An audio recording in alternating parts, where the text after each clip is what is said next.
The darkness around you is not empty, but heavy with the weight of things that have already happened, drifting in the quiet air like dust motes caught in a shaft of afternoon light.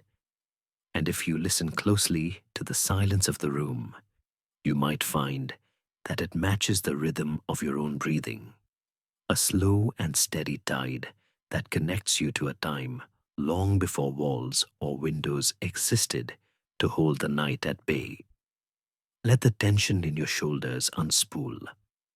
Let the day you have just lived dissolve into the shadows and allow yourself to drift backward, not with the sudden jolt of a machine, but with the gentle, inevitable slide of a leaf falling onto the surface of a dark pond.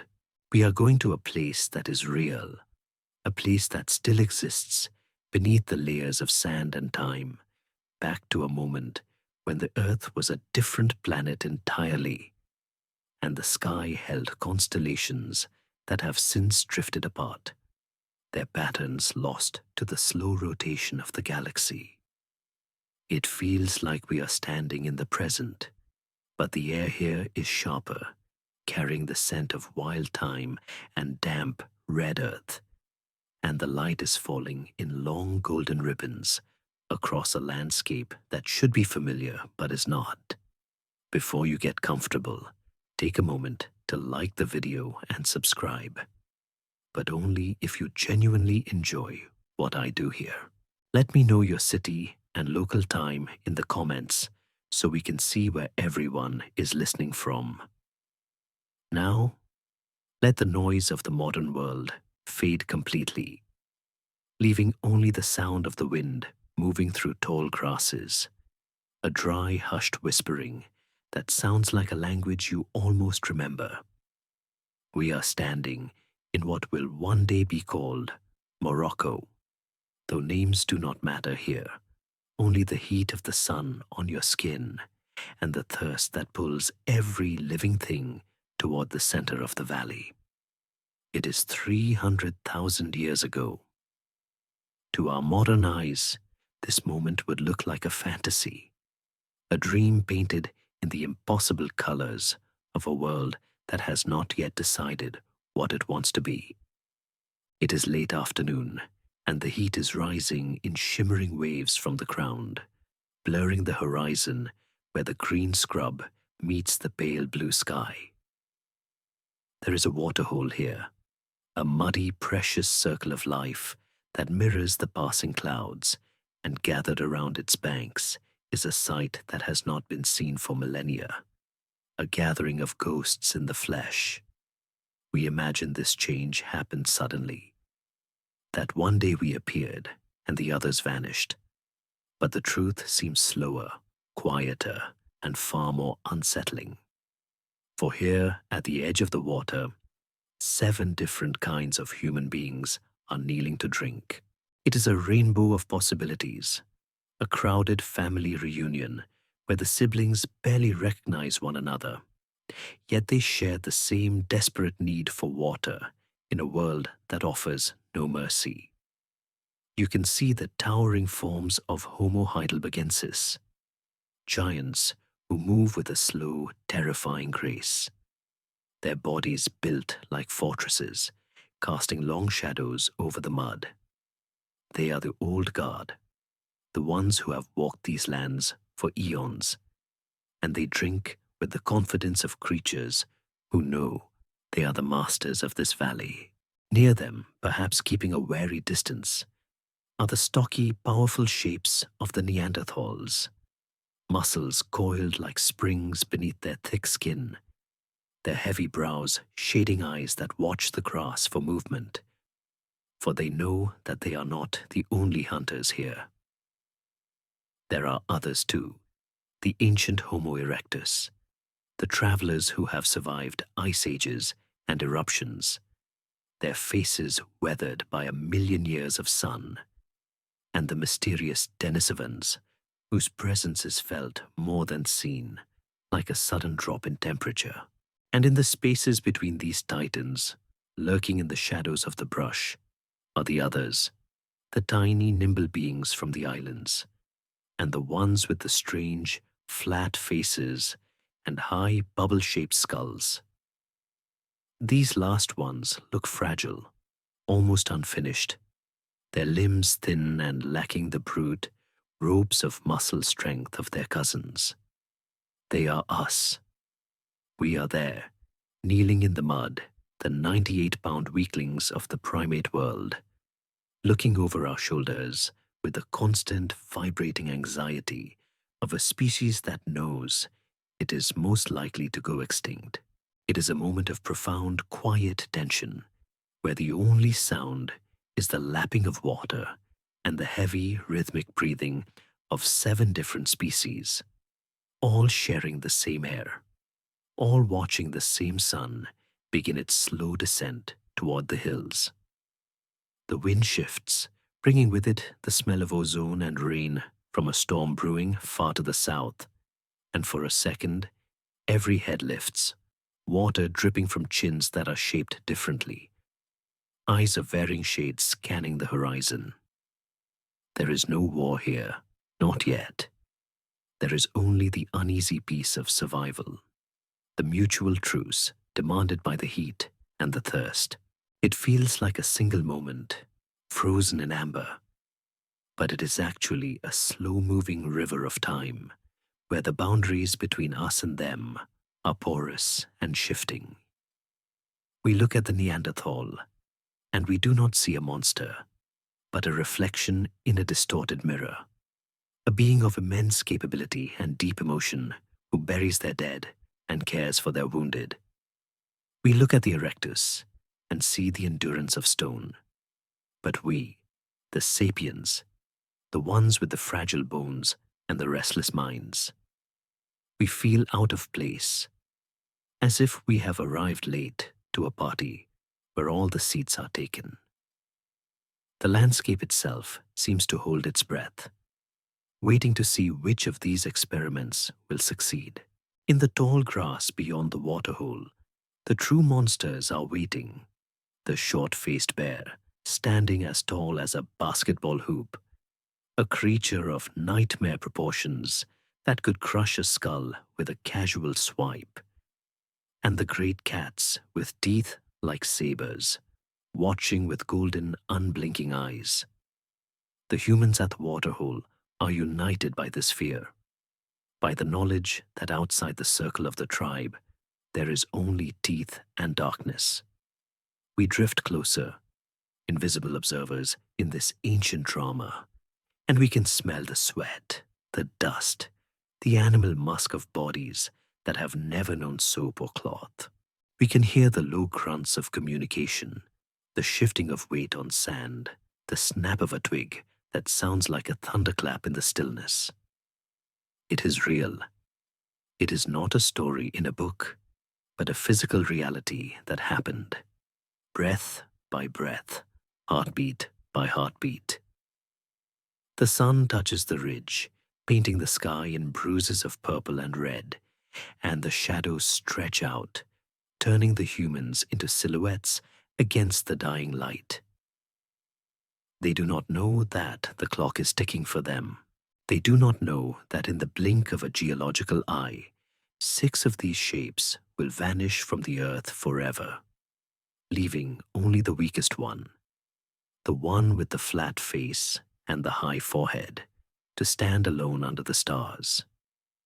They simply drink, water running down their throats, cooling the heat of the day, alive in a world that belongs to everyone and no one. The night is coming, bringing with it the cold and the dangers that prowl in the dark, and as the first stars begin to puncture the twilight, a sense of heavy, inevitable change settles over the valley, a feeling that the world is about to pivot on its axis, though no one here can say why, or how, or what it will cost them to survive the turning of the page. The night deepens around the waterhole, and the distinctions between the shadows begin to blur. Yet if we look closely, slowing our own perception down to match the drowsy rhythm of the Pleistocene, we can see that this gathering is not merely a collection of strangers, but a magnificent, sprawling family tree whose branches have tangled together in the dark. It is easy for us, looking back through the telescope of so many millennia, to imagine that human history is a straight line, a simple staircase leading upward from the hunched and hairy to the tall and smooth. But standing here in the cooling air, we see that the truth was never a ladder, but a river delta, a rainbow of possibilities fanning out across the landscape, each color vivid and complete in its own right. The earth was trying everything, experimenting with different ways to be human. And for a long, quiet stretch of time, it seemed that there was no wrong answer. Look at the Homo erectus standing near the edge of the reeds, their silhouette steady as a carved post. They are the originals, the great travelers who walked out of Africa when the world was young and wild, and they have been here for nearly 2 million years. A span of time so vast, it turns our own history into a fleeting breath. They do not look like unfinished drafts of us. They look like masters of this specific twilight. Their brows are heavy, yes, thick ridges of bone that shade their eyes from the relentless sun. But there is a calm intelligence in their gaze, a wisdom born of surviving ice ages and volcanic winters that we can scarcely imagine. To stand near them is to feel a sense of permanence, like standing next to an old oak tree that has weathered every storm the sky could throw. They are the most successful humans who have ever lived, if success is measured by the sheer stubborn refusal to fade away. And they move with an economy of motion that speaks of a life where every calorie counts, where nothing is wasted, not a movement, not a thought, not a drop of water. They possess a kind of serene durability, their bones thick and dense, built to carry the weight of a world without wheels or levers. And then, shifting their weight in the damp sand nearby, are the giants, the Homo heidelbergensis, figures that make even the sturdy erectus look slight by comparison. These are the towering walkers, standing nearly 7 feet tall in some stories, though here in the flesh they simply feel immense, like statues brought to life by the cooling wind. Their chests are barrels of lung and muscle, capable of bench pressing the heavy carcasses of the megafauna. They hunt, and when they breathe, you can almost hear the air rushing into the deep caverns of their bodies. They are the ancestors of kings, the stock from which the Neanderthals will eventually spring, and they carry themselves with the heavy, confident grace of creatures who have no natural predators when they are awake and armed. It is a strange and beautiful thing to witness this diversity, to realize that for hundreds of thousands of years, there was no single way to be a person, no lonely monopoly on the human soul. There were tall humans and small humans, heavy humans and slight humans, all living under the same moon, perhaps watching one another from the tree lines with a mixture of suspicion and recognition. Scientists still debate gently amongst themselves where one species ends and another begins, tracing lines on skulls and measuring teeth. But here in the dark, the lines are soft, blurred by the shared reality of blood and bone. These are not biological automatons. They are mothers soothing crying infants, fathers watching the perimeter, friends grooming the salt from each other's hair. If you were to catch the eye of one of the heidelbergensis giants, you might expect a beastly stare. But instead, you would likely find a gaze of startling depth, a brown-eyed consciousness that holds the same capacity for fear and wonder that lives behind your own eyelids. They lived lives that felt eternal to them. They did not wake up in the morning thinking they were early humans or primitive versions of something better to come. They were simply the people, the only people they knew, living at the very pinnacle of their time. They had memories of their grandfathers. They had stories told around fires that have long since turned to ash, and they had names for the mountains and the rivers that we have forgotten. The landscape around them was not a stage set for our eventual arrival. It was their home, a complete and encompassing reality that smelled of crushed sage and wet fir. It seems, as we watch them turn from the water to make their way back to the safety of the trees, that the earth was generous then, allowing all these different songs to be sung at once, a polyphony of human experience that has fallen silent. There is a sadness in this abundance, of course, because we know how the story ends. But for now, in this slow-moving dream, let us not mourn them, but witness them. Let us appreciate the sheer physical reality of their existence. The calluses on their feet, thick as leather pads. The scars that map the stories of hunts gone wrong. The way their hair is matted with the red clay of the riverbank. They are heavy with life. The air around them feels charged with the energy of their survival. A hum of vitality that pushes back against the encroaching dark. As the group begins to disperse, the heavy thud of their footsteps vibrating through the ground, we can feel the immense strength of the Pleistocene world. A strength that was not about technology or cleverness, but about the raw power of the body to endure. The giants fade into the shadows, their forms blending with the trunks of the ancient trees, and the originals, the erectors, slip away into the tall grass with the silence of ghosts, leaving the waterhole quiet once more. But the silence they leave behind is not empty.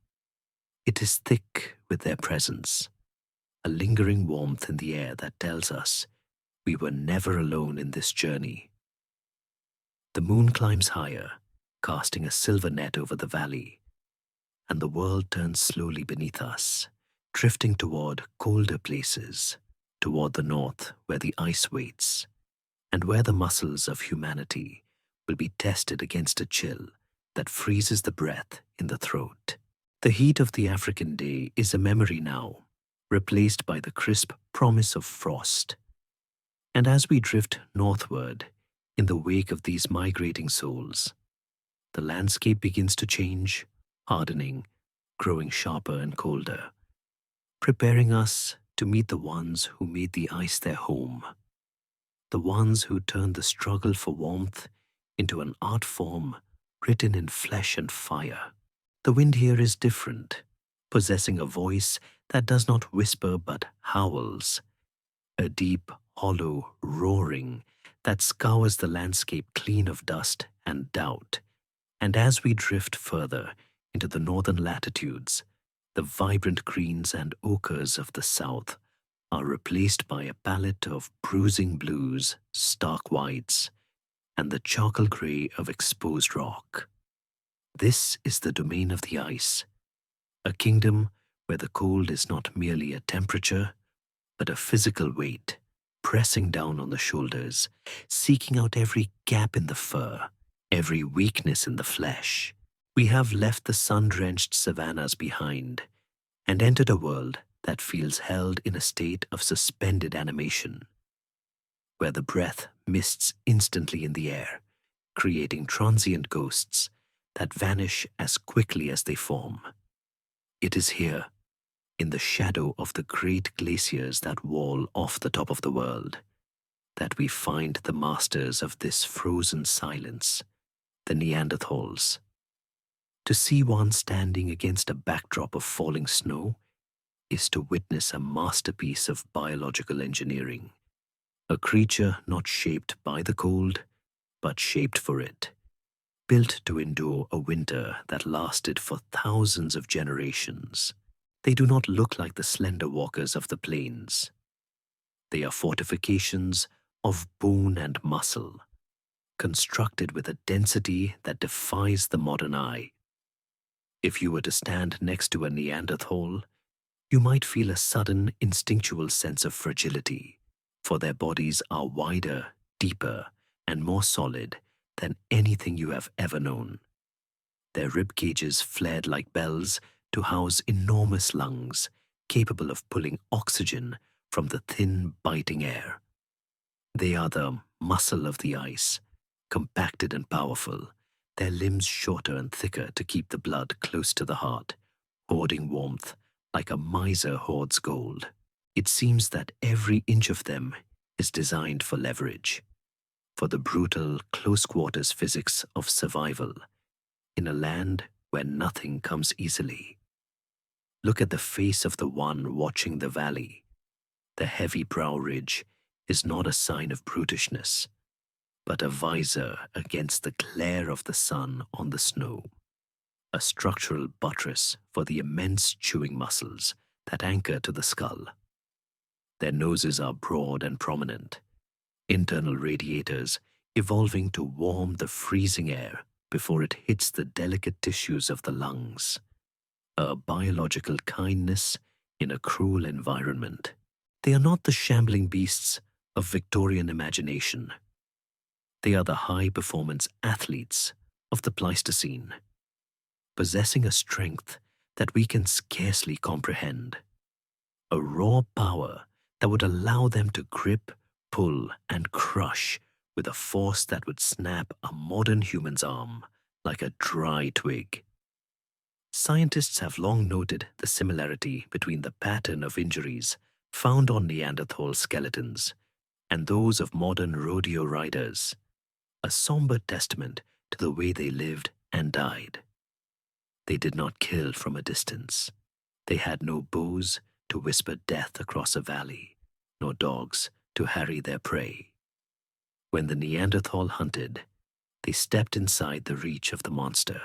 They drove their heavy spears into the woolly hide of the mammoth and the rhinoceros with both hands, bracing their boots against the permafrost, absorbing the thrashing, terrifying energy of a dying giant directly into their own skeletons.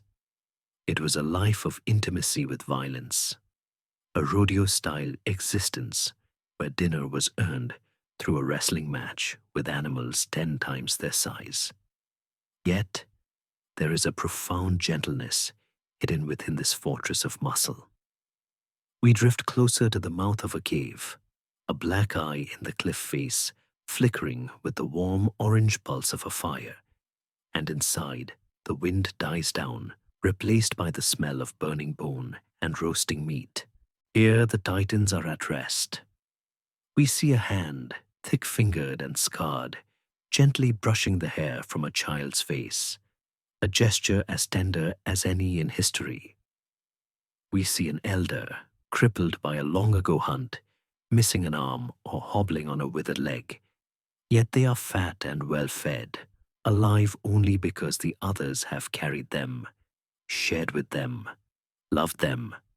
This is the secret heart of the Neanderthal, a fierce clan-bound loyalty that burned as hot as their fires against the encroaching night. They lived in small, isolated groups, tiny islands of humanity in a sea of ice. And perhaps this isolation made their bonds tighter, their connections deeper. They likely spoke to one another, though we cannot know the sounds of their voices. Some suggest high-pitched and nasal, others deep and resonant. But in the close confines of the cave, words may have been less important than touch, than the shared rhythm of work and rest. They prepared hides with their teeth, wearing down their incisors as a third hand, softening the leather that would shield them from the gale. They buried their dead, sometimes with flowers or red ochre, a silent acknowledgement that the person who was gone still mattered, that the light behind the eyes had gone somewhere else, even if they didn't know where. It is a haunting image, this powerful, stocky human standing at the entrance of their shelter, looking out at a moonlit valley teeming with creatures that no longer exist, feeling the vibrations of the mammoth herds through the soles of their feet. They were the kings and queens of this frozen world, dominant for 200,000 years, a reign far longer than our own civilization has existed. They had no reason to believe it would ever end. To them, the ice was eternal, and they were the eternal guardians of the cold. The concept of future was likely measured in seasons, in the migration of the reindeer, in the waxing and waning of the moon, not in the linear march of progress. They were complete. They were not waiting to become us. They were simply living, breath by breath, fighting the cold with the furnace of their own metabolism, consuming vast amounts of energy just to stay alive, to stay warm, to stay human in a world that wanted to freeze them into stone. As we watch them sleep, piled together for warmth, like puppies in a den, the firelight dancing on their sleeping faces, we feel a strange kinship, a recognition of the struggle that defines all life. They are the heavy anchors of our history, the ones who stood firm when the glaciers advanced, and though they are gone, their strength seems to linger in the landscape, a ghostly muscle memory in the bedrock of the north. The wind outside picks up again, swirling the snow into dancing spirals, and the scene begins to fade, dissolving into the white noise of the storm. But the feeling of their presence remains, a heavy, comforting solidity that reminds us that humans were once built to wrestle the world, not just to watch it. But even as the Neanderthals sleep in their dominance, something else is moving in the south, something lighter, stranger, and far more fragile, drifting toward the edges of their world, like a change in the weather that no one predicted. The camera of our memory drifts southward again, away from the blue shadows of the glacial wall and back toward the warmer, dusty latitudes, where the heat shimmers off the ground in silent waves. And here, moving tentatively through the tall yellow grass, we spot a creature that seems entirely out of place in this land of giants. If the Neanderthals were the fortresses of the human world, built of granite and iron, then these new arrivals are structures of glass and wire, elegant but terrifyingly fragile. They are Homo sapiens, our own direct ancestors. Yet if we were to stand among them now, we might find them strange, perhaps even a little unnerving to behold. They are the weird cousins at the family gathering, possessed of features that have never been seen before on this planet. Look closely at their faces. They are flat, retracted under the brow, lacking the heavy, bony ridges that have shielded human eyes for millions of years. It gives them a look of perpetual youth, a smoothness that seems vulnerable to the sun and the fist, and below their mouths sits a peculiar bony brow, a chin, a feature that no other human species possesses, sticking out like a challenge to the wind. But it is the shape of the head that is most striking, where the others have low, sloping foreheads that sweep back like the hood of a sports car. These new humans possess high, vaulted craniums, bubble-shaped skulls that rise vertically above the eyes, housing a brain that sits differently, floating in a dark sea of possibilities that the others do not navigate. Physically, however, they are the 98-pound weaklings of the Pleistocene playground. Compared to the dense, heavy bones of the Neanderthals, or the rock-hard endurance of the Erectus, These sapiens feel light, almost bird-like, their skeletons thin and porous, liable to snap under the kind of pressure that a heidelbergensis would simply shrug off. They cannot run as fast as the predators that stalk them. They cannot see as well in the dark as the cats that hunt them. They lack the brute strength to wrestle a bison to the ground. In a world defined by the ability to endure violence, they seem to be a mistake, a biological experiment that traded armor for something invisible and unproven. We drift alongside a small band of them as they move through a canyon, and the tension in the air is palpable, a vibrating wire of anxiety that connects every member of the group. They are constantly looking over their shoulders, their eyes scanning the ridgeline, the brush, the shadows, because they know, with the deep, instinctual knowledge of the hunted, that they are not safe. To be a sapiens at this moment is to be acutely aware of one's own softness. It is to know that a single blow from a bear, a single gore from a mammoth, or even a serious fall could mean the end. They do not walk with the heavy, flat-footed confidence of the northern cousins. They move with a springy, nervous energy, always ready to bolt, always calculating the distance to the nearest tree or cliff face. It seems that if there was a betting pool in the Pleistocene, the smart money would have been against us. We were the species voted most likely to go extinct, the ones who should have been weeded out by the harsh logic of natural selection, leaving the world to the strong and the stable.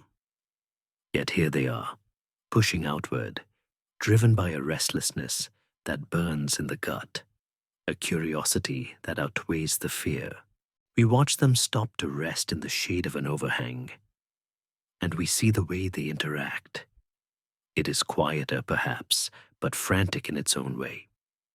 They are touching, grooming, checking each other for ticks and thorns, reassuring themselves that the group is still whole.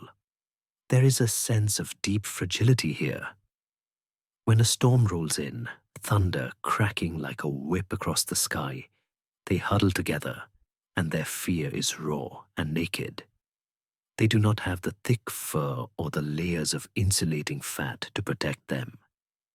They shiver violently, their teeth chattering, their thin skin goose-fleshed and pale. They are exposed. The world is too big, too cold, too sharp for them.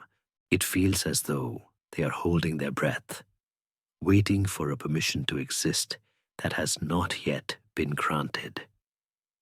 And yet, there is something in that high, domed skull that is beginning to stir, a way of processing the world that is different from what came before. Scientists speculate that this globularization of the brain might have reorganized the wiring inside, connecting parts of the mind that had previously been isolated, allowing for new kinds of thoughts to spark and jump across the synapses. But here, on the ground, it doesn't feel like a superpower. It feels like a burden. It feels like overthinking. It feels like the burden of imagining all the terrible things that could happen before they actually do. The Neanderthal lives in the moment of the hunt. The sapiens lives in the anxiety of tomorrow. They worry, they plan, they fret over the silence in the grass. This mental restlessness, this inability to just be, is perhaps the very thing that makes them so fragile. Yet it is also the first stirring of the weapon that will eventually bring the giants down. But they do not know that yet. They cannot see the future. All they know is that they are hungry, that the night is coming, and that they are small. We watch a mother clutching an infant to her chest, a baby that is even more helpless than the adults, born too early. because that massive bubble-shaped brain would not fit through the birth canal if it waited any longer. The human infant is a creature of absolute dependence, requiring years of care, slowing the group down, demanding resources, crying out, and potentially alerting predators. It seems like an evolutionary suicide pact. Why would nature design a creature that requires so much protection, so much sacrifice, just to reach adulthood? The answer is hidden in the silence between them, in the way the group slows its pace to accommodate the mother, in the way food is shared, not just with the strong, but with the weak. Their weakness is forcing them to find a new strength, not in the hardening of bone, but in the softening of the heart, in the weaving of a social safety net that catches the fragile before they fall. They are feeling their way forward, stumbling through a landscape that wants to kill them, surviving not because they are the fittest in a physical sense, but because they are the most desperate to stay together. As the sun dips below the horizon, painting the sky in shades of bruised purple and charcoal, the sapiens huddle around a small pile of dry wood, their eyes wide, reflecting the dying light. They look like children lost in a dark forest, waiting for a parent who is never coming to save them. They are the orphans of the ape family, stripped of the brute advantages of their cousins, left with nothing but their strange, bubbling minds and each other. It is a precarious, terrifying moment in history, a bottleneck where the entire future of our species hangs by a thread swaying in the wind. We want to reach out and tell them it will be okay, that they will inherit the earth, but we cannot. We can only watch as they shiver in the dark, listening to the roar of the lions, unaware that the weakness they despise in themselves is about to become the most dangerous thing the planet has ever seen. The transition is coming, not with a roar, but with a spark, a tiny flickering light that will push back the shadows and change the rules of the game forever. And so, in this darkness, where the fragility of the skin meets the biting cold of the night, something begins to change. A shift that does not happen in the genes, but in the hands. A transformation born not of strength, but of a desperate, shivering need to bring the sun down to the earth and keep it there. It starts with a spark, a terrifying and magical thing that lives inside the stone, waiting to be released by the strike of a steady hand. And as we watch, the flickering light of the first controlled fires begins to push the shadows back, creating a golden circle of safety that will become the center of the human universe. We find ourselves now in the Levant, at a place that will one day be known as Kesem Cave, though to the people living here, it is simply the warm heart of the world, a shelter where the smoke rises in a steady, comforting column toward the stone ceiling. This is not merely a campsite.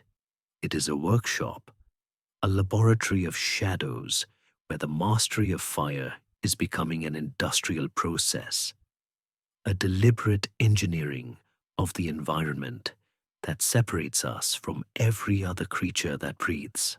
The hearth here is permanent, a focal point that is tended with the reverence of a shrine. And if you listen closely, you can hear the hiss of sap boiling in the wood and the soft crackle of bone being tossed into the flames. It seems that while other species perfected a single tool for millennia, honing the same hand axe with the same rhythmic precision generation after generation, the sapiens and their immediate ancestors were doing something messier, something more chaotic. They were experimenting. Their camps are littered with the debris of failed ideas, with stones that broke, with shapes that didn't work, with the silent testimony of a species that was failing its way to global domination. Here at Kesem, fire is not just for warmth, it is a tool for stone. We watch a figure, their face illuminated by the orange glow, carefully placing flint nodules into the grey ash at the edge of the fire, burying them where the heat is constant but not consuming. They are tempering the stone, using the controlled temperature to change the molecular structure of the rock, making it more predictable, more fluid, allowing them to nap blades of disturbing precision. It is a moment of profound intellect, a realization that the world is not fixed but malleable, that it can be altered by heat and will. But the fire does something even more profound than hardening stone. It softens the world. For millions of years, the primate day was consumed by the act of chewing, the endless, grinding labor of breaking down raw, tough fibers and raw muscle to extract enough energy to survive. A chimpanzee spends 5 hours a day just chewing. The early ancestors likely did the same, their massive jaws and heavy gut muscles demanding attacks on every waking hour. But here, as the smell of roasting meat fills the cave, a scent that triggers a deep, primal hunger in us even today. A biological revolution is taking place in the belly. Fire becomes our external stomach. It performs the hard work of digestion before the food even touches our lips, breaking down proteins, gelatinizing starches, unlocking a treasure trove of calories that were previously hidden in the raw landscape. As we eat this cooked food, soft and warm and rich, our bodies begin to change in response, a slow, graceful transformation that reshapes the human silhouette. The massive, barrel-sized gut required to process raw plant matter begins to shrink, the ribcage narrows, and the heavy jaw, no longer needed as a vice, begins to recede. And in the silence of this metabolic efficiency, a surplus of energy floods the system.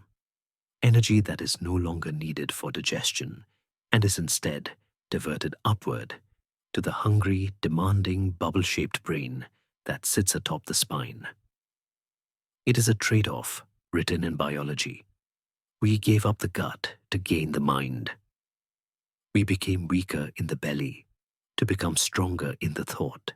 As the fire crackles, we can almost see the neurons firing in sympathy, the connections deepening, the capacity for complex thought expanding in the warmth.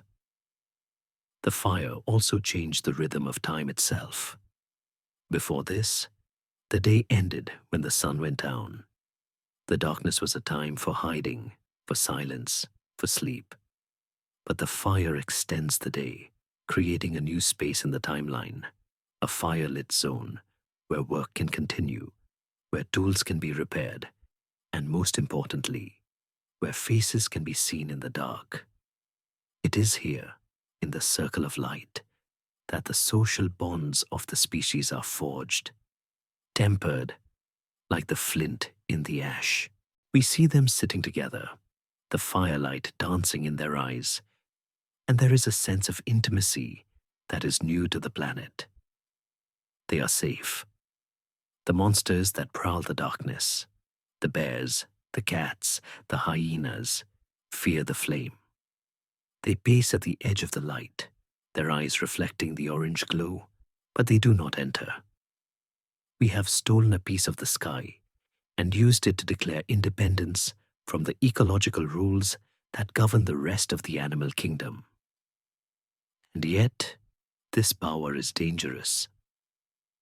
We see the smoke drifting out of the cave, carrying with it the realization that we can not only warm ourselves, but also change the world around us. We drift out of the cave and see the landscape changing, the dark forests receding as humans learn to use the torch to clear the underbrush, to drive game, to encourage the growth of the berries and tubers they prefer. We are becoming ecosystem engineers, reshaping the earth to suit our needs, burning the wild out of the wilderness. It is a quiet power at first, a local modification, but it is the beginning of a pattern that will eventually alter the climate of the entire planet. But for now, inside the cave, it is just warmth. It is just the smell of safety. It is the feeling of a full belly and a warm back, a sensation that releases a flood of serotonin and dopamine, hormones that bond us to the people sitting next to us. The fire makes us human. It cooks our food, it tempers our tools, and it incubates our dreams. As the embers die down to a soft, pulsing red, we feel a deep sense of gratitude for this discovery, for this industrial warmth that allowed the weak to survive the cold, that allowed the small to push back the dark. The flames flicker and dip, casting long, dancing shadows on the cave wall. Shadows that look like spirits, like memories, like stories waiting to be told. The physical world is being mastered, yes, but in the flickering light, the invisible world is beginning to take shape. The world of the mind, where things can exist even when they are not seen. The fire has given us the time to think, and in the quiet hours of the night, we begin to wonder about the things that live in the smoke, the things that live in the stars, and the things that live inside each other. The stage is set for the next great leap, not of the hand, but of the voice, as the people around the fire turn to one another and open their mouths to weave a net of sound that will be stronger than any stone. The fire has done its work, warming the body and softening the stone, but as the embers pulse with a deep, hypnotic red, a different kind of warmth begins to spread between the people sitting in the circle. A connection that is not made of heat, but of sound. It is here in the safety of the firelight that the human animal begins to weave an invisible net, a web of vibrations that hangs in the air long enough to bind strangers together into something stronger than a wolf pack. We listen to the voices rising and falling, a complex, rhythmic stream of clicks, hums, and vowels that sounds like water flowing over gravel. And we realize that this is the true superpower of the weak. The other animals of the glowing eyes and the sharp teeth communicate, of course. The lion roars its dominance, the bird sings its territory, the bee dances the location of the flower. But they speak only of what is. They speak of the danger in the grass, the food in the tree, the mate in the clearing. They are tethered to the reality of the present moment. But the sapiens, the ones with the high foreheads and the restless minds, are doing something fundamentally different. Something that feels like a dangerous magic. They are speaking of things that do not exist. They are using their breath to paint pictures of the yesterday that is gone and the tomorrow that has not yet happened. It is a profound break from the rest of nature, this ability to escape the prison of the now.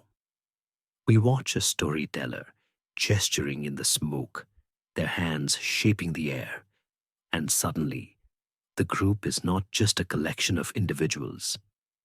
They are transporting themselves together to a hunt that happened 3 moons ago, reliving the strategy, critiquing the mistakes, learning without bleeding. This ability to gossip, to share information about who is trustworthy and who is selfish, acts as a social glue, allowing the group to expand beyond the small family unit. A chimp troop falls apart if it gets too big. There is too much politics, too much chaos. But humans, armed with language, can maintain relationships with people they haven't seen in days or weeks just by talking about them. We are building a virtual tribe in our heads, but the voice goes deeper than just gossip. It begins to create a shared reality, a collective dream that everyone agrees to believe in. They speak of spirits in the river, of ancestors watching from the stars, of totems that bind them to the bear or the eagle. These things are not real in the sense that a rock is real. You cannot touch a spirit. You cannot weigh a law. You cannot eat a god. But because everyone in the circle believes in them, they become powerful. They become the rules that govern life. This invisible net allows a sapiens from one valley to meet a sapiens from another valley. And instead of fighting, they might trade simply because they both wear the same shell necklace or believe in the same great spirit.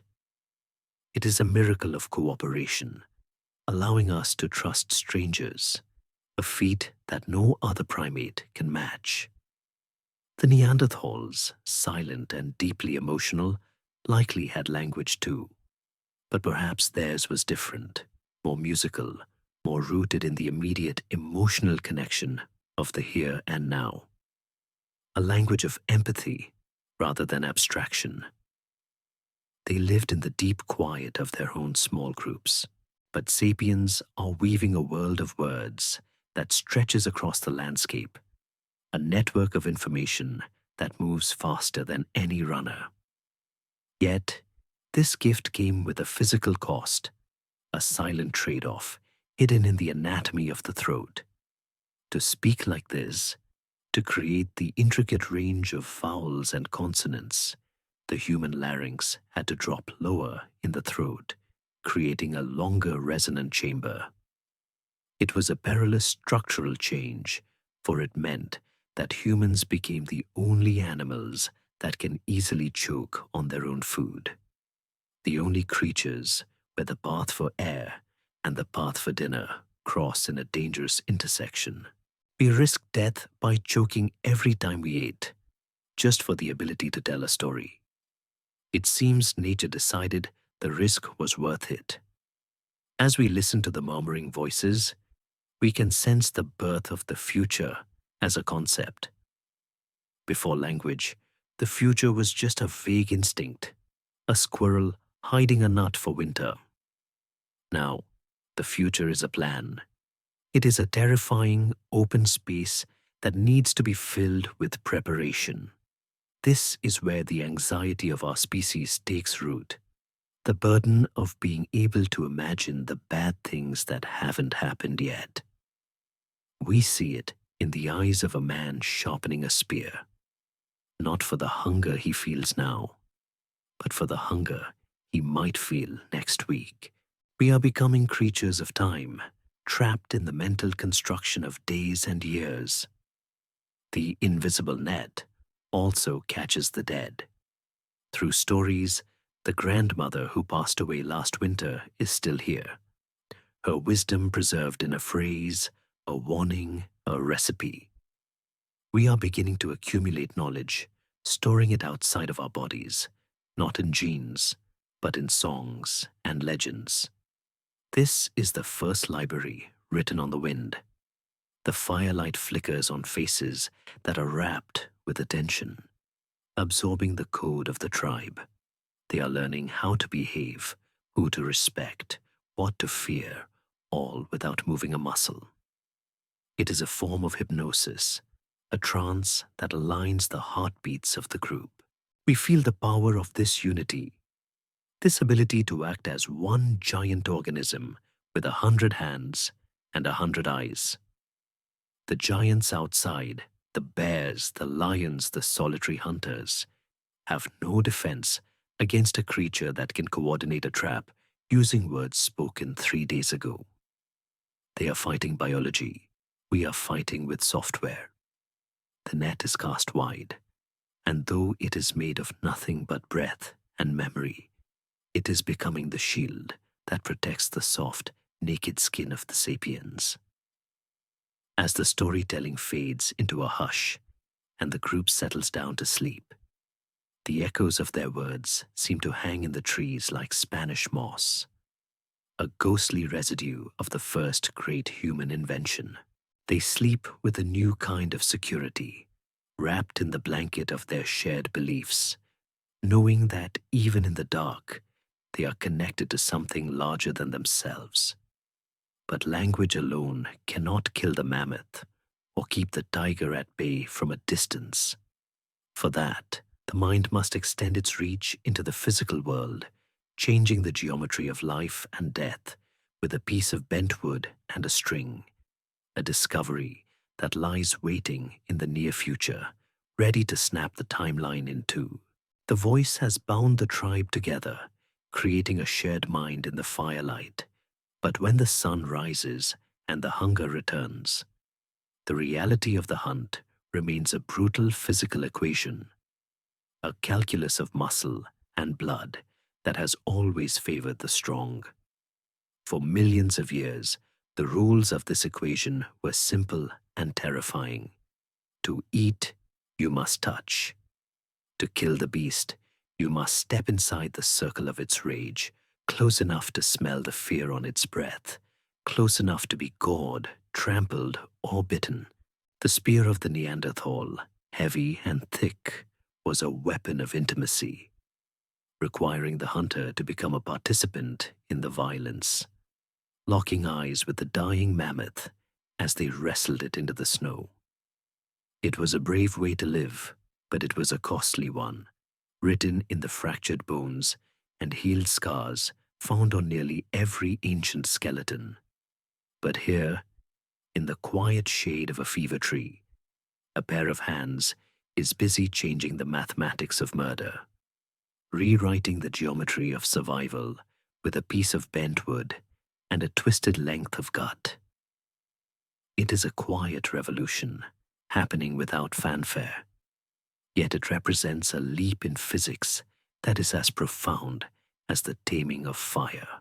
We watch a hunter testing the tension of a sapling, feeling the resistance in the grain, understanding for the first time that energy can be stored, that the power of the arm can be held in suspension, waiting for the moment of release.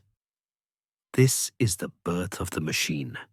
The bow is not just a tool, it is a battery, a device that accumulates the slow, steady potential of the human muscle and releases it in a sudden, violent kinetic burst.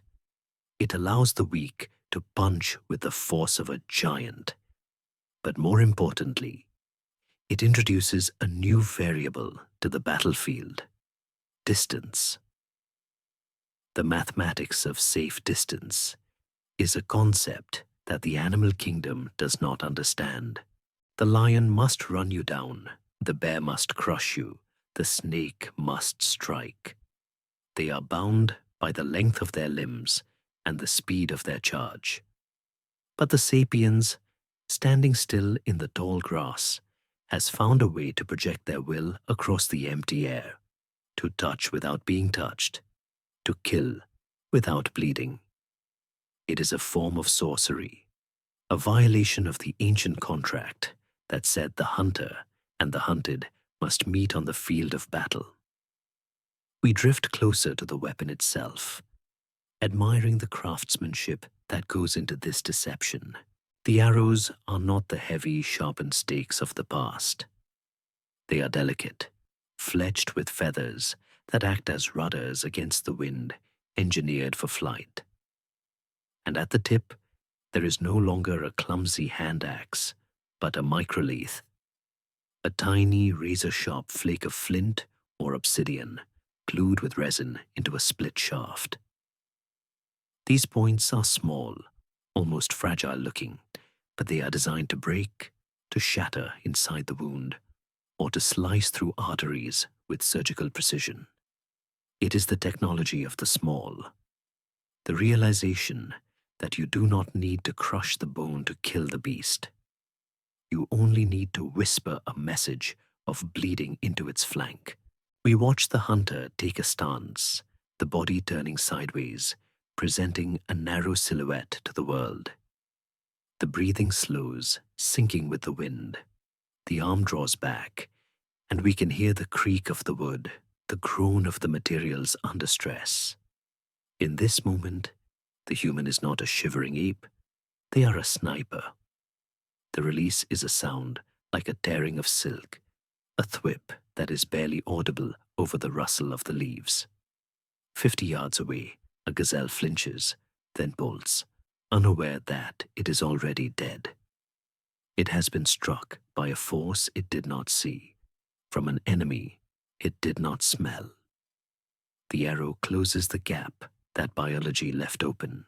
It allows the sapiens to hunt animals that are faster, stronger, and more dangerous than themselves, all while sitting safely in the cover of the bush. It changes the psychology of the species. We are no longer participants in the rodeo of the hunt. We are becoming the invisible hand of death, the unseen judge that decides who falls. This separation creates a sense of godlike detachment. When you kill from a distance, the eye contact is broken. The empathy that might stay the hand is lessened by the intervening air. It becomes a game of angles and wind speed, a calculation rather than a brawl. This action at a distance frees us from the ecological rules that limit the other predators. The tiger cannot kill if it is injured. A limping wolf will starve.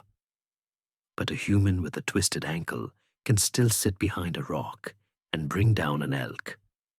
The bow is a force multiplier that declares independence from the fragility of our own bodies. We see the camps filling with the fruits of this new math. Small game that was previously too fast to catch. Birds plucked from the sky, dangerous predators kept at bay by a rain of stinging death. It is the beginning of our dominance, not because we are stronger, but because we have learned to cheat the system. The heavy-browed cousins in the north, for all their immense strength, never mastered this trick. They stayed locked in the close-quarters struggle, their bodies bearing the brunt of the world's resistance.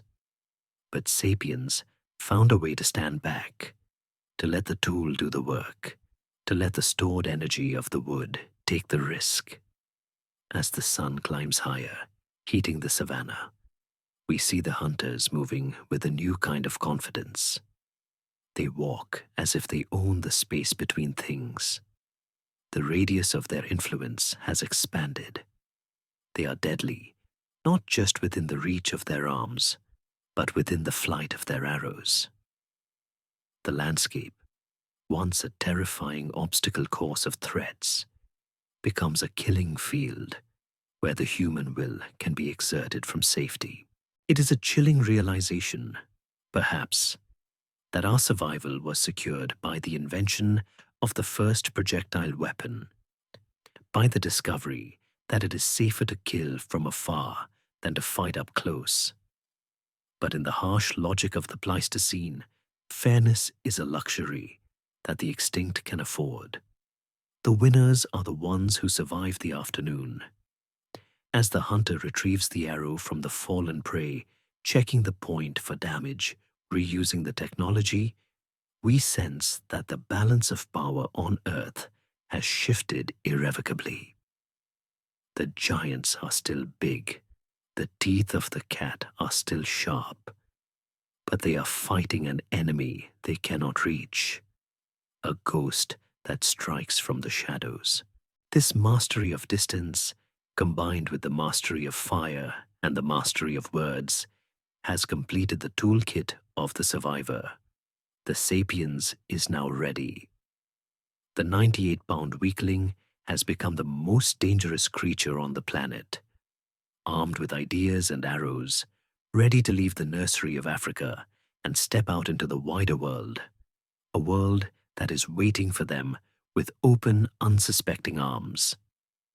The great unfolding is about to begin, a migration that will carry these fragile bodies and their deadly inventions into lands of ice and islands of mist, spreading the human pattern across the face of the globe like a slow-moving tide that nothing can turn back.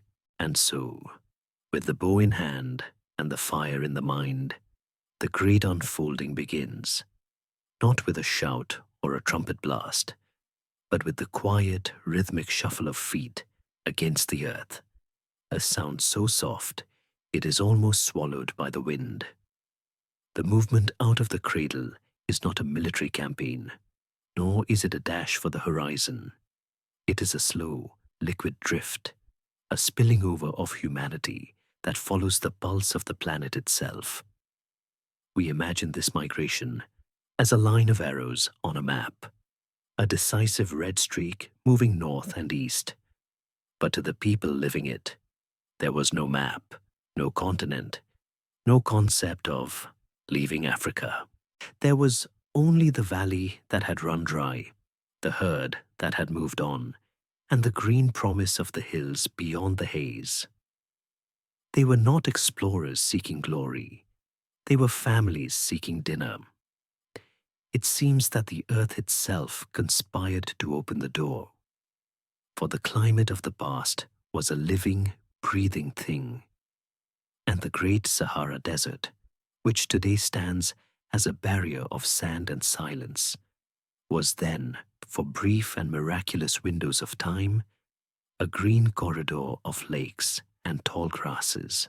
The pump of the monsoon rains shifted, turning the dunes into meadows, and the humans simply followed the gazelles, walking through a garden that would one day turn back to dust behind them, sealing the gate. We drift alongside a small band, perhaps 20 souls, as they reach the edge of the familiar world. The soil here is different. The smell of the air carries a strange, metallic tang of salt and ozone, and the stars at night are beginning to sit lower in the sky, tilting toward a new pole. They are walking into the unknown, carrying their babies on their hips and their embers in hollowed-out horns, guarding the seed of fire as if it were a child. It is a journey of immense vulnerability. When they sleep in a land where the predators do not know their scent, and where the plants have shapes that offer no clue as to whether they are medicine or poison. They are testing the world with their bodies, tasting the berries with a terrifying caution, learning the rules of a new ecosystem, one death at a time. It is a slow-motion catastrophe of curiosity, a spilling outward that took thousands of years to traverse a distance we could now fly in an hour. To them, the migration was not a journey. It was simply life. A child might be born in the shadow of a mountain, grow old, and die only 10 miles further east, never knowing that their life was a single step in a marathon that would span the globe. They are the water spreading across a tabletop, feeling for the path of least resistance. We watch them reach the Gate of Tears, the narrow strait of Bab el-Mandeb, where the Red Sea pinches tight and the water is low enough to reveal a bridge of islands, a stepping stone path to a new continent. They stand on the shore, looking across the shimmering water at the purple haze of Arabia, and we can feel the hesitation in their chests, the pull of the known warring with the pull of the possible. They craft rafts of reeds, or perhaps they simply wade through the shallows where the sharks patrol, driven by a hunger that outweighs the fear. When they step onto the far shore, they have unknowingly crossed an invisible threshold from which there is no return. They are now the aliens. They are the invaders in a world that is already full. This is not an empty planet waiting for them. It is a world teeming with life, and more importantly, it is a world that already belongs to others. As they push deeper into the Levant and up towards the Zagros Mountains, the air grows cooler the light sharper, and the shadows deeper. They are entering the domain of the cousins. The Neanderthals have lived here for eons. They know every cave, every river, every migration route of the deer. To the sapiens, these lands feel haunted by a presence they cannot quite see. A footprint in the mud that is too wide, a distant whistle that sounds almost human, but not quite. The smell of wood smoke drifting from a valley that should be empty. There is a tension here, a feeling of being watched by eyes that are ancient and knowing. The sapiens are the interlopers, the fragile southern walkers entering the fortress of the north. They must adapt or die. We see them shivering as the temperature drops, wrapping themselves in the furs of animals they have learned to kill with their projectile stingers, their bubble-shaped skulls working overtime to solve the riddle of the frost. They are rewriting their own culture on the fly, inventing new words for snow, for ice, for winter. The invisible net of their society stretches thin, but it holds. They leave markers for those who might follow. Piles of stone, scratches on a tree, messages across time that say, "We were here, we walked this way." And yet, there is a profound loneliness to this expansion. They are moving away from the sun, away from the place where their biology makes sense, and into a world of gray skies and long nights. We can feel the melancholy of the elder who remembers the warmth of the savannah, but knows they will die in the cold rain of a strange hill. It is a sacrifice made for the future, a bequest of new horizons given to children who will never know the home their parents left. The genetic diversity of the species is being stretched and winnowed. Only the curious, the lucky, and the cooperative survive these bottlenecks. They are becoming a bloom of humanity, spreading like a wildflower that has found a crack in the pavement. As they move, they carry with them the invisible passengers of their microbiome, the bacteria and viruses of Africa, biological stowaways that will soon play a devastating role in the history of the world. But for now, they are just weary travelers, rubbing their sore feet by a fire that struggles to burn in the damp wood of a foreign forest. They look up at the moon, the one familiar face in a strange sky, and perhaps they sing a low rhythmic song to comfort themselves, a song that connects them back to the waterhole, back to the dust, back to the beginning. They do not know that they are conquering the earth. They only know that they must keep moving, that the horizon is a promise that must be kept, and that somewhere ahead, in the mist and the shadow, other voices are waiting to answer their call. Other fires are burning, and a meeting is approaching that will change the very blood in their veins. The solitude of their journey is an illusion, for the world is about to become very crowded, and the family reunion that began at the waterhole is about to continue in the intimate, hushed encounters of the dark. And so the distance closes, not with the crash of shields or the roar of battle, but with the quiet snapping of a twig in a forest that belongs to neither of them. And for a moment, that stretches out into a lifetime. Two different kinds of human eyes lock across the twilight, bridging a separation of 500,000 years. It is in these hushed, intimate spaces between the trees, in the caves where the rain forces strangers to share the same dry patch of earth, that the true history of our survival is written, not in ink, but in the invisible, spiraling code of the blood. We often imagine the meeting of sapiens and Neanderthals as a war of worlds, a violent clash of the incompatible. But the genes we carry today tell a different, softer, and more complex story. It appears that when we met the heavy-browed giants of the north or the elusive ghost walkers of the east, we did not always see monsters. Often, we saw something that looked enough like us to be beautiful, or perhaps just warm enough to be welcome in the freezing dark. We drift into the dim light of a cave in the Altai Mountains, a place that sits like a crossroads at the center of the ancient world, where the winds of Siberia meet the dust of the steppe. Here, the archaeological layers are pressed together like the pages of a diary that has been written in by many hands. It is here that we find the physical proof of a love story, or at least a life story, that defies the simple boundaries of species. We are looking at a girl, a teenager, who lived a short life some 90,000 years ago. Scientists named her Denny, a friendly name for a fragment of bone. But in the dream of this night, she is flesh and breath, a living bridge between worlds. Her mother was a Neanderthal, strong and thick-boned, a daughter of the Western Ice. Her father was a Denisovan, a mysterious wanderer from the high Asian plateaus. Denny is a first-generation hybrid, a child who carries the entire history of human divergence in her single beating heart. She is not an outcast.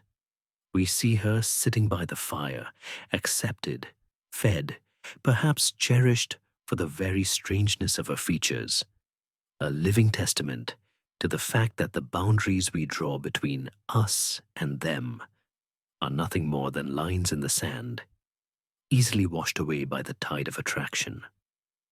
These encounters were not rare anomalies. They were the rhythm of the frontier. As sapiens pushed deeper into Europe and Asia, the bone wars were often suspended for the quiet truces of the night. We can imagine a sapiens hunter, lost and shivering, stumbling upon a Neanderthal hearth, expecting death, but finding curiosity. We can imagine the trading of glances, the sharing of meat, the slow, tentative touch of skin that feels different, thicker, rougher, or smoother than what one is used to.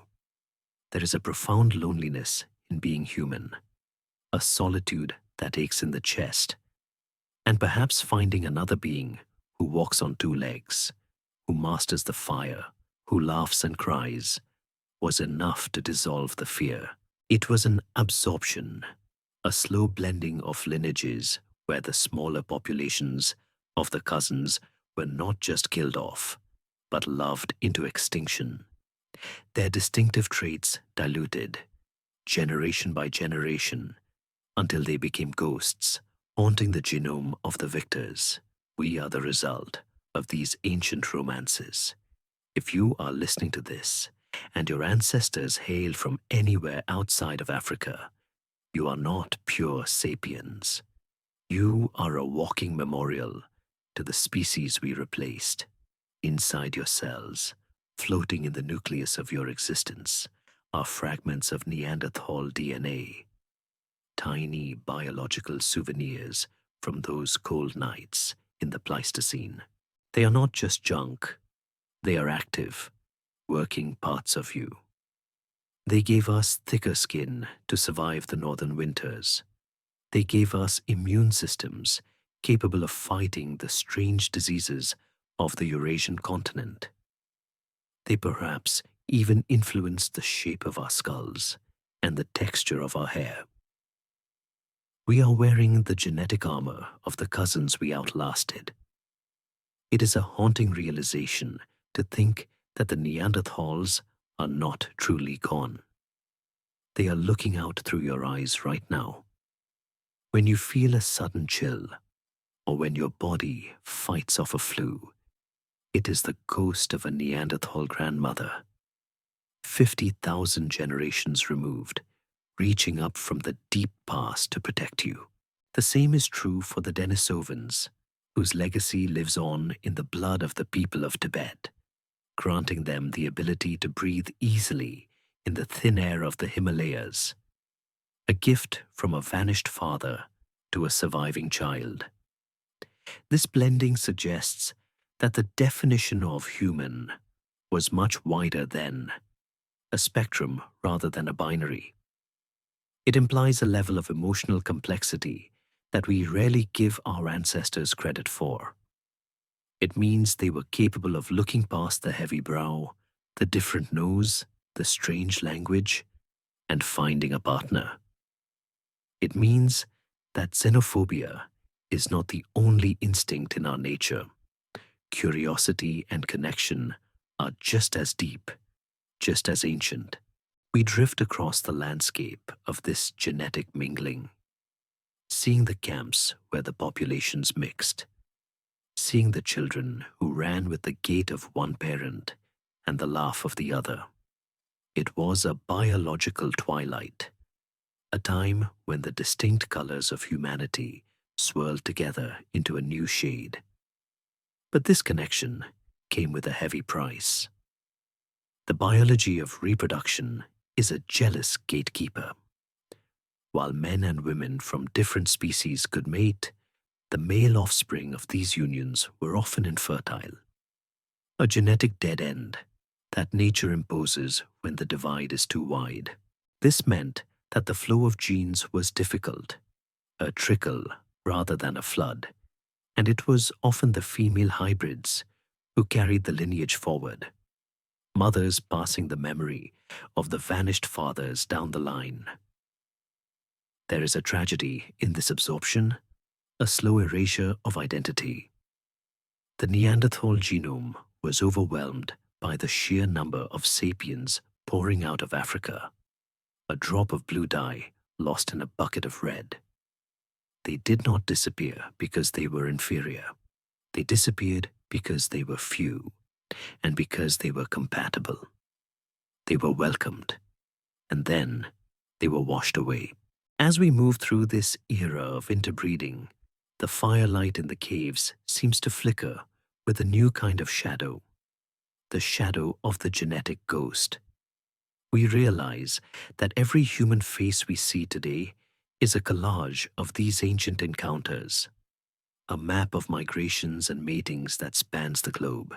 The purity we sometimes obsess over is a myth. We are all mongrels of the deep past, strengthened by the diversity of our stolen genes. The night sky above these mixed camps is the same sky we see. But the people looking up at it possessed a knowledge of the other that we have lost. They knew they were not alone. They knew there were other ways to be human. And as they lay together under the firs, breathing in the shared air of the cave, they were unknowingly knitting the family of man back together, closing the circle that had opened millions of years before. But while the bodies were merging and the genes were finding new homes, another far deadlier passenger was coming along for the ride, an invisible traveler hiding in the lungs and the blood of the sapiens, a microscopic army that would clear the path ahead of them more effectively than any spear or arrow ever could. But the tragedy of these meetings was not always written in the blending of features or the widening of the family tree, for there was a darker, quieter exchange taking place in the shadows, a trade that happened with every breath, every cough, and every shared bowl of water. As the sapiens moved northward and eastward, out of the steamy, biodiverse cradle of the tropics, they did not travel alone. They carried with them a silent, invisible army of passengers, microscopic hitchhikers that had evolved alongside them in the heat of the African sun. We often think of the conquest of the world as a battle of spears and strategy, but it seems that the most effective weapon in the human arsenal was one we did not even know we possessed, a biological munition hidden deep within our own lungs and bloodstreams. The sapiens were the veterans of a microbial war zone. Living in the dense, warm environments of the South, They had spent millennia adapting to a swarm of parasites, bacteria, and viruses, tropical illnesses that were aggressive, fast-moving, and deadly.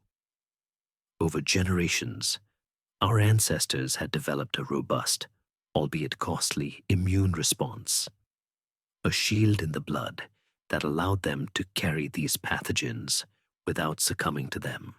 We were walking reservoirs of disease, healthy carriers of a microscopic doom. The Neanderthals, by contrast, were the children of the cold, and the cold is a sterile place. Their populations were small, isolated, and scattered across vast landscapes of ice and rock, an existence that acted as a natural quarantine. They had never been exposed to the teeming, feverish diversity of tropical infections. Their immune systems were powerful, yes, optimized for healing the massive trauma of injuries and fighting off the specific infections of the north. But against the strange, hot-blooded sicknesses of the south, they were as vulnerable as a child walking into a fire. It is a heartbreaking dynamic to witness. The very contact that brought romance and exchange also brought destruction. We can imagine a sapiens group entering a valley, perhaps trading flint or furs with a local Neanderthal clan, sharing a meal in a gesture of a tentative friendship. They leave the next morning, healthy and strong, moving on to the next hunting ground, completely unaware that they have left a time bomb ticking in the chest of their hosts. Days later, the silence of the Neanderthal cave is broken, not by the sound of tool-making, but by the sound of coughing, a harsh, wet hacking that echoes against the stone walls. The illness moves through the tight-knit group with terrifying speed. Because they sleep huddled together for warmth, because they care for their sick with such tender intimacy, the pathogen finds an easy path from one pair of lungs to another. Tuberculosis, stomach ulcers caused by Helicobacter, tapeworms, and ancient forms of herpes, these invisible munitions began to dismantle the Neanderthal families from the inside out. The strength that allowed them to wrestle a bison was useless against a fever that burned through their bodies like a forest fire. We see the strongest hunter, a man who has survived broken bones and bear attacks, lying shivering under a pile of furs, his immense muscles wasting away as his body fights a war it does not know how to win. The healers of the clan, wise in the ways of herbs and setting bones, are helpless. Their medicines do not work on these new, invisible demons. The tragedy is absolute because it is silent. There are no battlefields littered with bodies, no smoking ruins of forts. There is simply a gradual, agonizing fading away. A clan that once numbered 20 is reduced to 5. The survivors are too few to hunt the mammoth, too few to keep the fire burning, too few to find mates in the next valley. The social network collapses. When the sapiens eventually return to that valley, perhaps a year or a generation later, they find it empty. The fire pit is cold, the tools are scattered where they were dropped, and the bones are returning to the dust. They likely viewed this as a blessing, a sign that the spirits had cleared the land for them, never realizing that they were the agents of this emptiness. They walked into a world that was being ghosted before their eyes. This virgin soil epidemic, dynamic, is something we have seen repeated in history when isolated populations meet for the first time. But here, in the deep time of the Pleistocene, it was the first and most decisive instance of biological imperialism. It turned the occupation of Europe and Asia from a military conquest into a colonization of the void. The sapiens did not always have to fight for territory. Often, they simply walked into the spaces that had fallen silent, occupying the caves that had become tombs. It adds a layer of profound guilt to our survival story, a realization that our dominance was not purely a result of superior intellect or better technology, but also a result of being the dirtier species, the one that carried the plague without dying from it. We won because we were toxic. And yet, the exchange was not entirely one-sided. As we absorbed the remnants of the Neanderthal and Denisovan populations, we also absorbed their defenses. The genetic mixing we witnessed earlier was not just about facial features or cold tolerance. It was an urgent biological download. By mating with the locals, sapiens acquired the immune memory of the North, stealing the genetic codes that allowed the cousins to survive the local pathogens of Europe and Asia. It was a race against time. Could we inherit their shields before our diseases killed them off? The answer, written in our DNA, is yes. We took their immunity, and we gave them our fever. It was a cruel trade, one that the Neanderthals did not agree to, but one that ensured the survival of the hybrid offspring who would eventually populate the entire globe. The landscape of the North, once a checkerboard of different human territories, began to homogenize, the distinct cultures and species melting away under the fever heat of the sapiens' advance. The giants of the ice retreated further and further into the hinterlands, into the high mountains and the remote peninsulas, seeking refuge from the sickness that seemed to follow the flat-faced people like a shadow. But the sapiens kept moving, pushed by a population pressure that was fueled by their new technologies and their social networks, spilling over the edges of the known world and into the vast, terrifying unknown of the Americas. Here, the challenge would change again. The microscopic enemies were left behind, but a new kind of monster waited in the mist, a creature of such staggering physical power that it would force the humans to change their tactics once more. We are leaving the sickbeds of Europe and drifting across the temporary bridge of land that spans the Bering Strait, entering a continent where no human has ever set foot. A new world that is truly ancient, ruled by beasts that have never known the fear of the two-legged hunter. The air here is crisp and clean, free of the ancient plagues, but heavy with the scent of a predator that stands on its hind legs and looks the human eye to eye. A king of the continent that is about to meet the ultimate usurper. The shadow of the short-faced bear falls long across the path, and the humans must learn to dance with a giant or be swallowed whole. The air in this new world tastes different, sharper on the tongue and cleaner in the lungs, for we have crossed the great frozen bridge of Beringia and entered a continent that has been waiting in silence for millions of years. A vast, pristine cathedral of ice and grass, where the footfall of a human being is a sound that has never been heard before. We are in the Americas, a land of staggering dimensions, where the sky feels higher and the horizon further away than anything our ancestors knew in the confined valleys of Europe.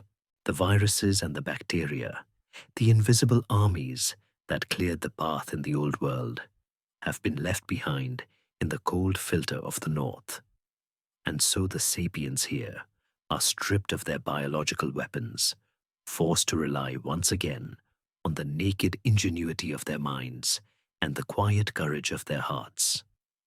They are intruders in a garden of giants, small figures moving through a landscape that is dominated by creatures of nightmare proportions, beasts that have evolved in a vacuum of human presence, and therefore do not know that they should be afraid of the two-legged walkers, chief among these titans, casting a shadow that seems to swallow the sun, is the short-faced bear, Arctodus simus, a creature that defies the logic of the modern world. We drift into the presence of one now, standing on a ridge in what will one day be California, and the sheer scale of the animal forces the breath from our bodies. This is not the slumbering, berry-eating bear of our storybooks. This is a towering engine of destruction, a specialized carnivore built for a terrifying purpose. When it rises onto its hind legs to sniff the wind, it stands 12 feet tall, the height of a basketball hoop, a wall of fur and muscle that blocks out the light. Its legs are surprisingly long and slender, not the stout pillars of a grizzly, but the limbs of a runner, built for covering vast distances at speeds that would run down a racehorse. It is the undisputed king of this continent, a monarch that rules through fear and brute force.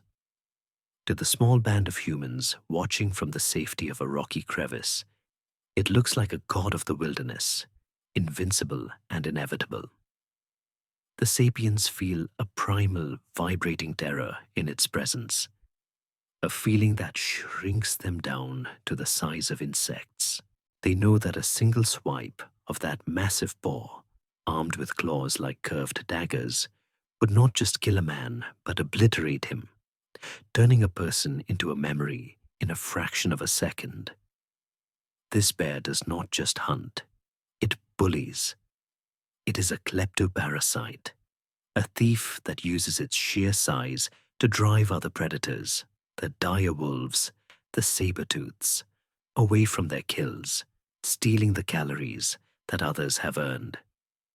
It dominates the landscape not by being the most skilled hunter, but by being the biggest, meanest thing on the plain. Survival for the humans here is not about conquest. It is about the mathematics of avoidance. They cannot fight this monster, not yet. Their spears would be like toothpicks against its thick hide. Their arrows would only annoy it.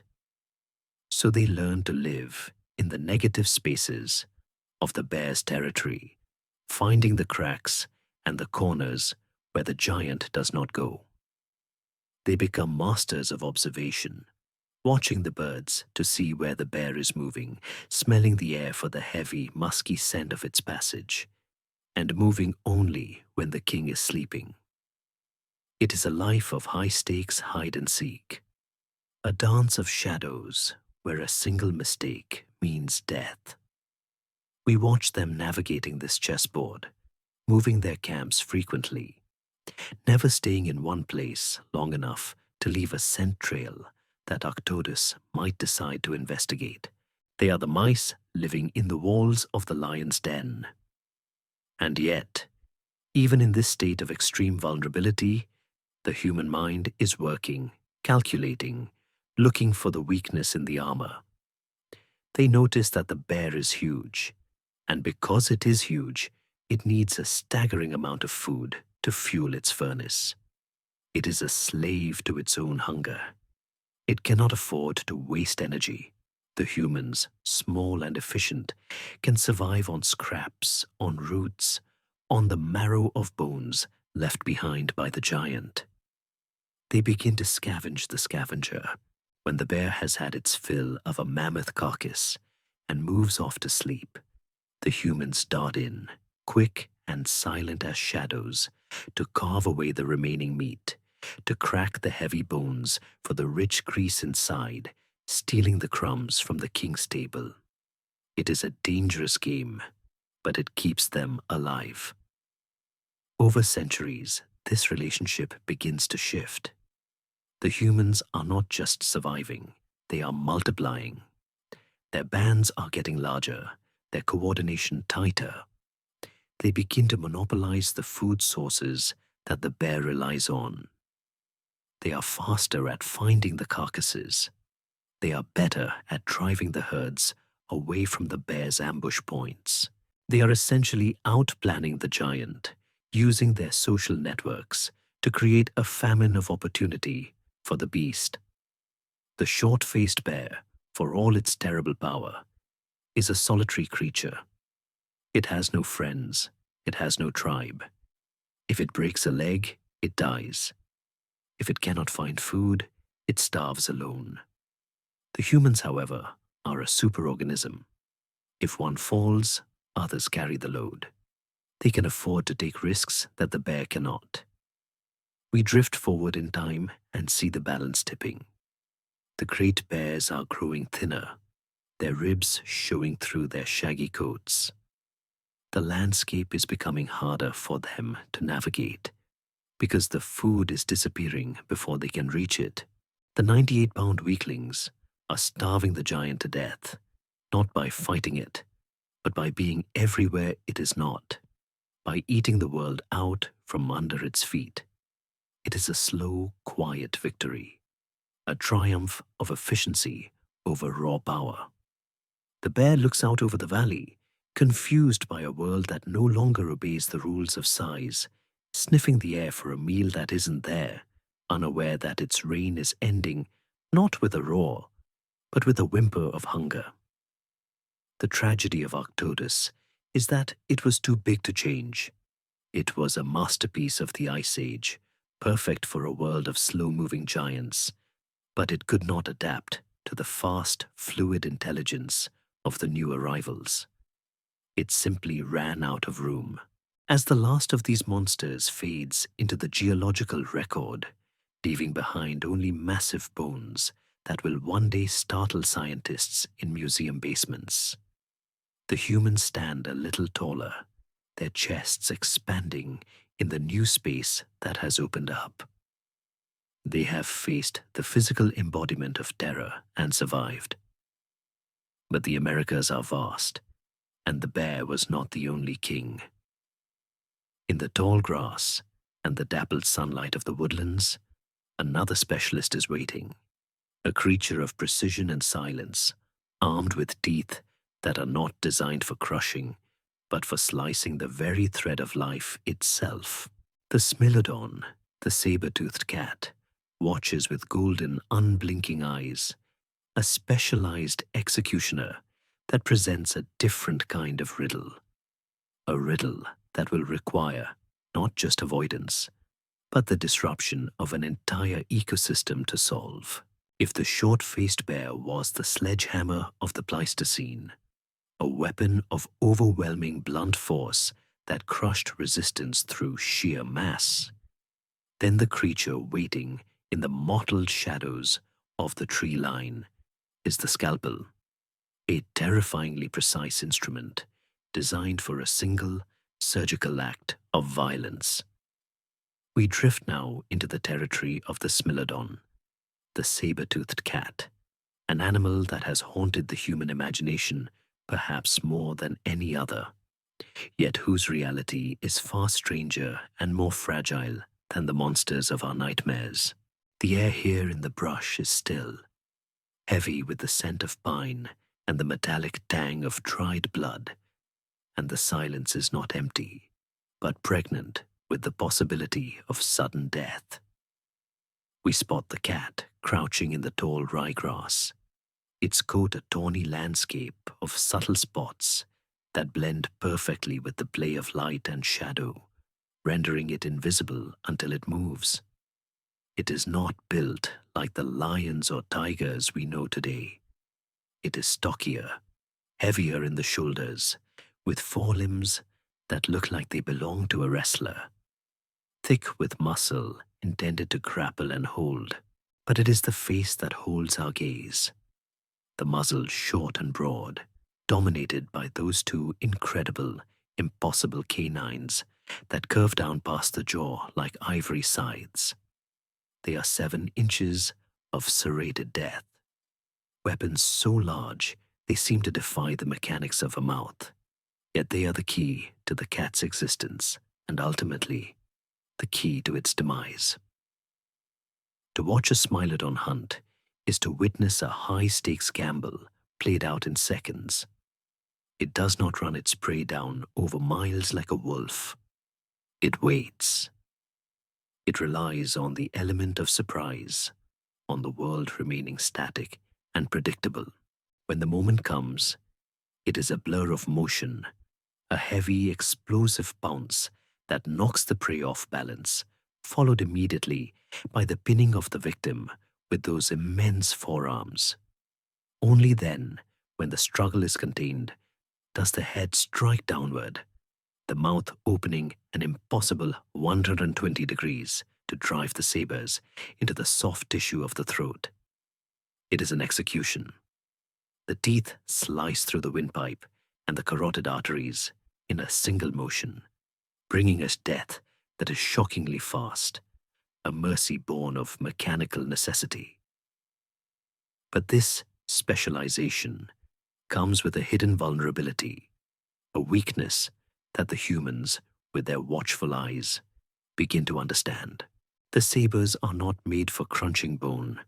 They are thin, flat, and brittle from the side. If the prey thrashes, if the tooth hits a vertebra, the ivory will snap, and a broken tooth for a smilodon is a slow death sentence. This makes the cat cautious. It cannot afford a messy fight. It needs the perfect set of conditions: thick cover to hide in, and large, slow-moving herbivores like the camelops or the young mammoth to target. It is a specialized executioner, evolved for a world of giants. But the world is changing. The humans moving through the landscape are not the prey the cat was built for. We are too small, too bony, and too erratic. We are not worth the risk of a broken tooth. Instead, we are a different kind of threat. We are the agents of chaos. We drift through the ecosystem like a virus, disrupting the orderly connections that the cat relies on. We see a band of humans setting fire to the underbrush, clearing the sight lines to flush out game. And in doing so, they unknowingly destroy the smilodon's architecture of ambush. Without the tall grass and the dense thickets, the cat is exposed, its primary tactical advantage stripped away by the smoke. It stands in the open, golden eyes narrowing in the glare. A master assassin left without a hiding place. But the human impact cuts deeper than just the landscape. We are competing for the same fuel. The humans are targeting the same large herbivores that the cat needs to survive. But we are doing it with a relentless efficiency that the cat cannot match. We kill the pregnant females. We take the young. We drive the herds into box canyons where they can be slaughtered en masse. Slowly, the menu of the Pleistocene begins to shrink. The slow, lumbering giants that the Smilodon evolved to kill are becoming rare, their populations thinning out under the pressure of the human arrival. The cat is left looking at a world full of rabbits, pronghorn, and deer, animals that are too fast to ambush and too small to justify the energy of the hunt. The Smilodon is a victim of its own perfection. It is over-engineered for a specific task, locked into a biological niche that is rapidly disappearing. It cannot learn to eat berries. It cannot learn to chase mice. It can only do the one thing it does perfectly, and that thing is no longer possible. We watch a solitary cat, its coat dull and matted, pacing the edge of a human camp, smelling the roasting meat that is just out of reach. It is starving in the midst of plenty, unable to unlock the calories of the smaller, faster world. The tragedy of the Smilodon is the tragedy of rigid specialization in a time of fluid change. It is a powerful, majestic creature that finds itself holding a key that no longer fits any lock. Scientists have found their bones in the tar pits of La Brea, thousands of them, often showing signs of desperate, healed injuries, broken hips, fractured backs, evidence of a species that was pushing itself to the brink, taking risks it wouldn't normally take, trying to wrestle beasts that were too strong or too desperate just to get a meal. It seems they clung to existence for a long time, haunting the edges of the human world, becoming the monsters of our first ghost stories, the things with teeth like knives that watched from the dark. But eventually, the silence reclaimed them. The golden eyes closed for the last time, and the sabers, those magnificent, terrible weapons, fell into the dust, leaving the humans as the undisputed apex predators of a world they were rapidly reshaping. The death of the Smilodon was not a battle. It was a famine of opportunity, a slow starvation caused by the arrival of a generalist who could eat anything, live anywhere, and change the rules of the game at will. We won because we were not special. We won because we were average enough to do everything, while the cat was perfect at doing only one thing. With the executioners gone, the landscape opens up even further. But there is still one great challenge remaining, one final giant that stands at the very center of the Ice Age world, a creature so massive and so integral to the environment that it is not just an animal, but a geography unto itself. The woolly mammoth is waiting on the steppe, a hairy mountain of intelligence and social complexity that will require more than just starvation to defeat. It will require the humans to break the invisible bonds of love and sound that hold the herds together. A severing of the song that has echoed across the north for 1,000,000 years. And now the camera of our memory pulls back, widening its aperture to take in a landscape so vast and so singular that it has no equal in the modern world. A grassy ocean that stretches from the cliffs of Ireland all the way across the roof of the world to the frozen banks of the Yukon. This is the Mammoth Steppe, a biome of cold, dry productivity that was built, maintained, and ruled by the greatest of all the Ice Age giants, the woolly mammoth. To stand on this steppe is to feel small in a way that is profound and spiritual. For the horizon here is endless, broken only by the slow, drifting shapes of the herds, moving like storm clouds across the plain.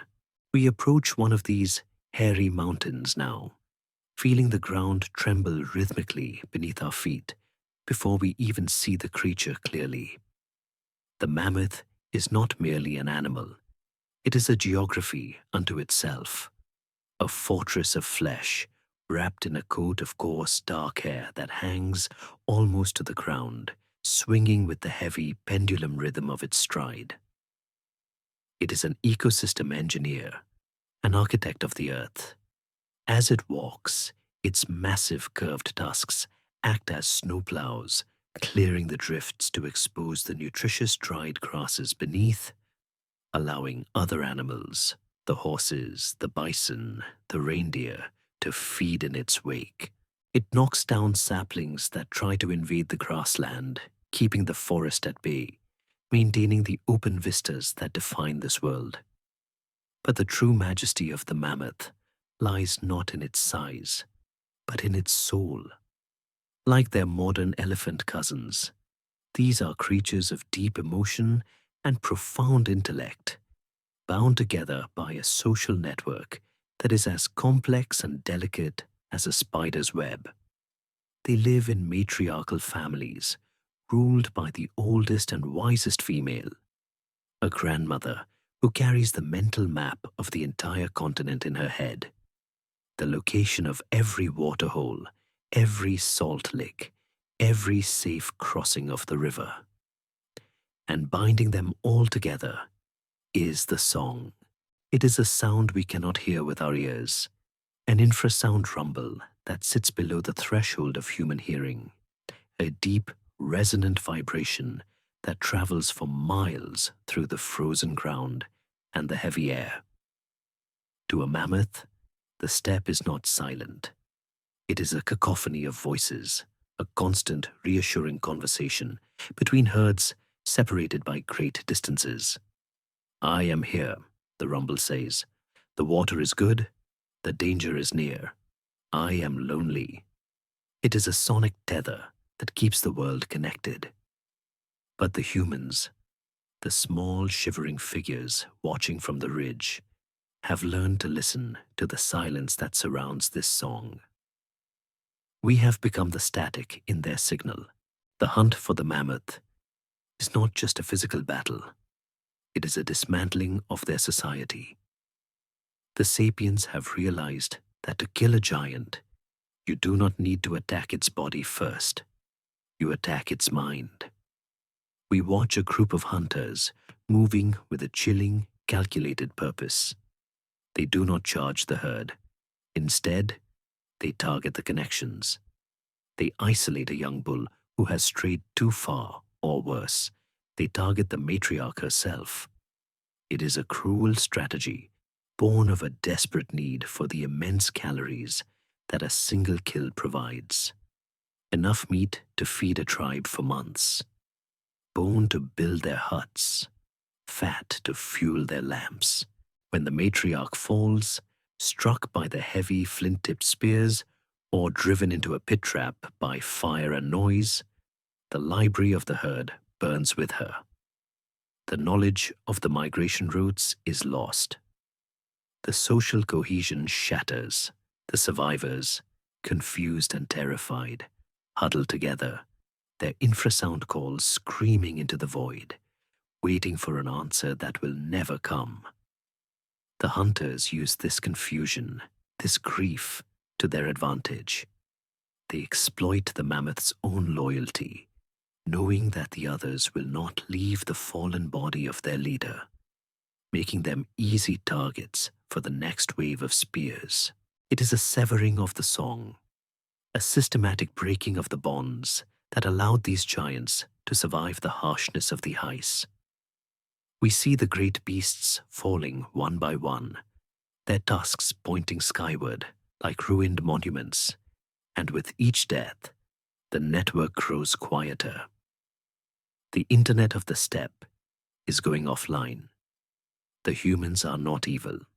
They are hungry, and they are clever, and they have found the leverage point in the system. But the consequences of this disruption are far greater than they can imagine.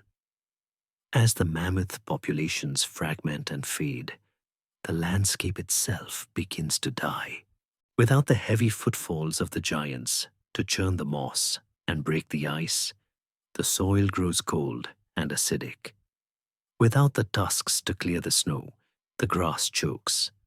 The birch trees and the shrubs begin to creep in, turning the vast productive grassland into a boggy, silent tundra.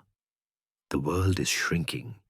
The great herds that once numbered in the millions are reduced to pockets of refugees, hiding in the remote corners of the north, their songs going unanswered in the vastness.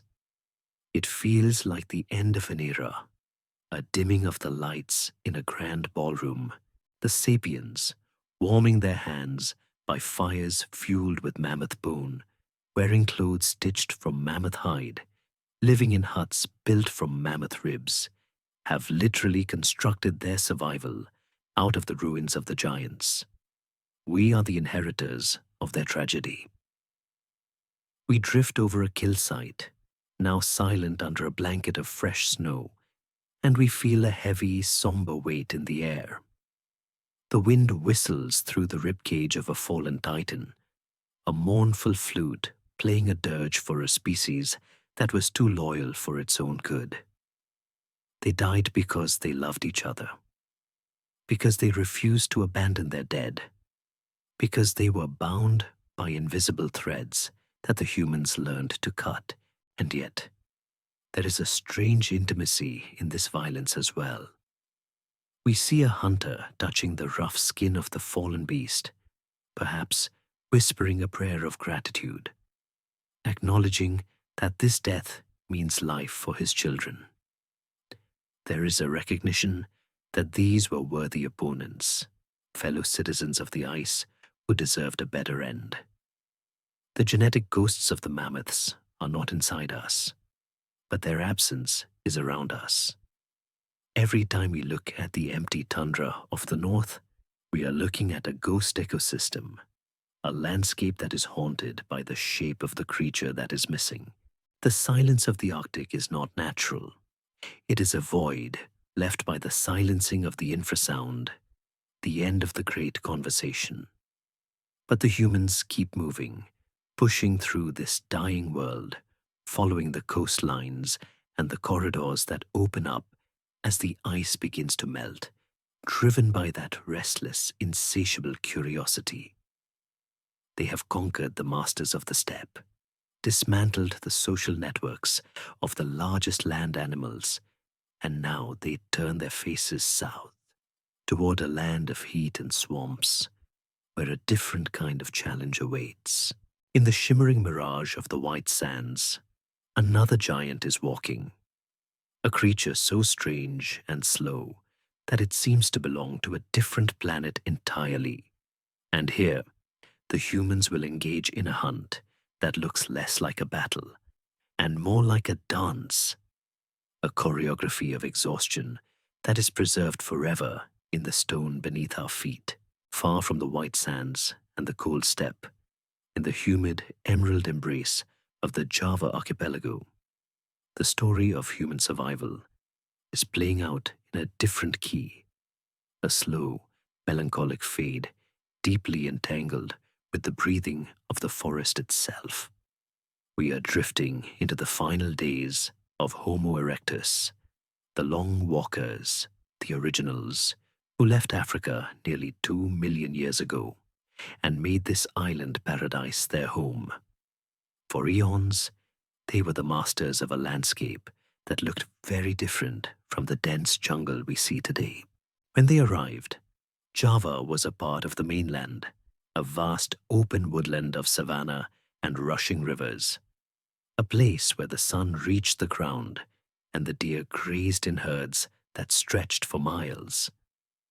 It was a world built for their bodies, tall, lanky, designed for endurance running, for throwing spears in open spaces, for seeing the horizon.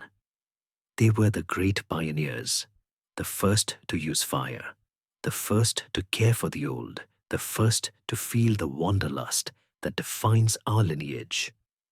But the earth is a restless landlord, and here the change did not come as a sudden freeze, but as a slow, suffocating growth.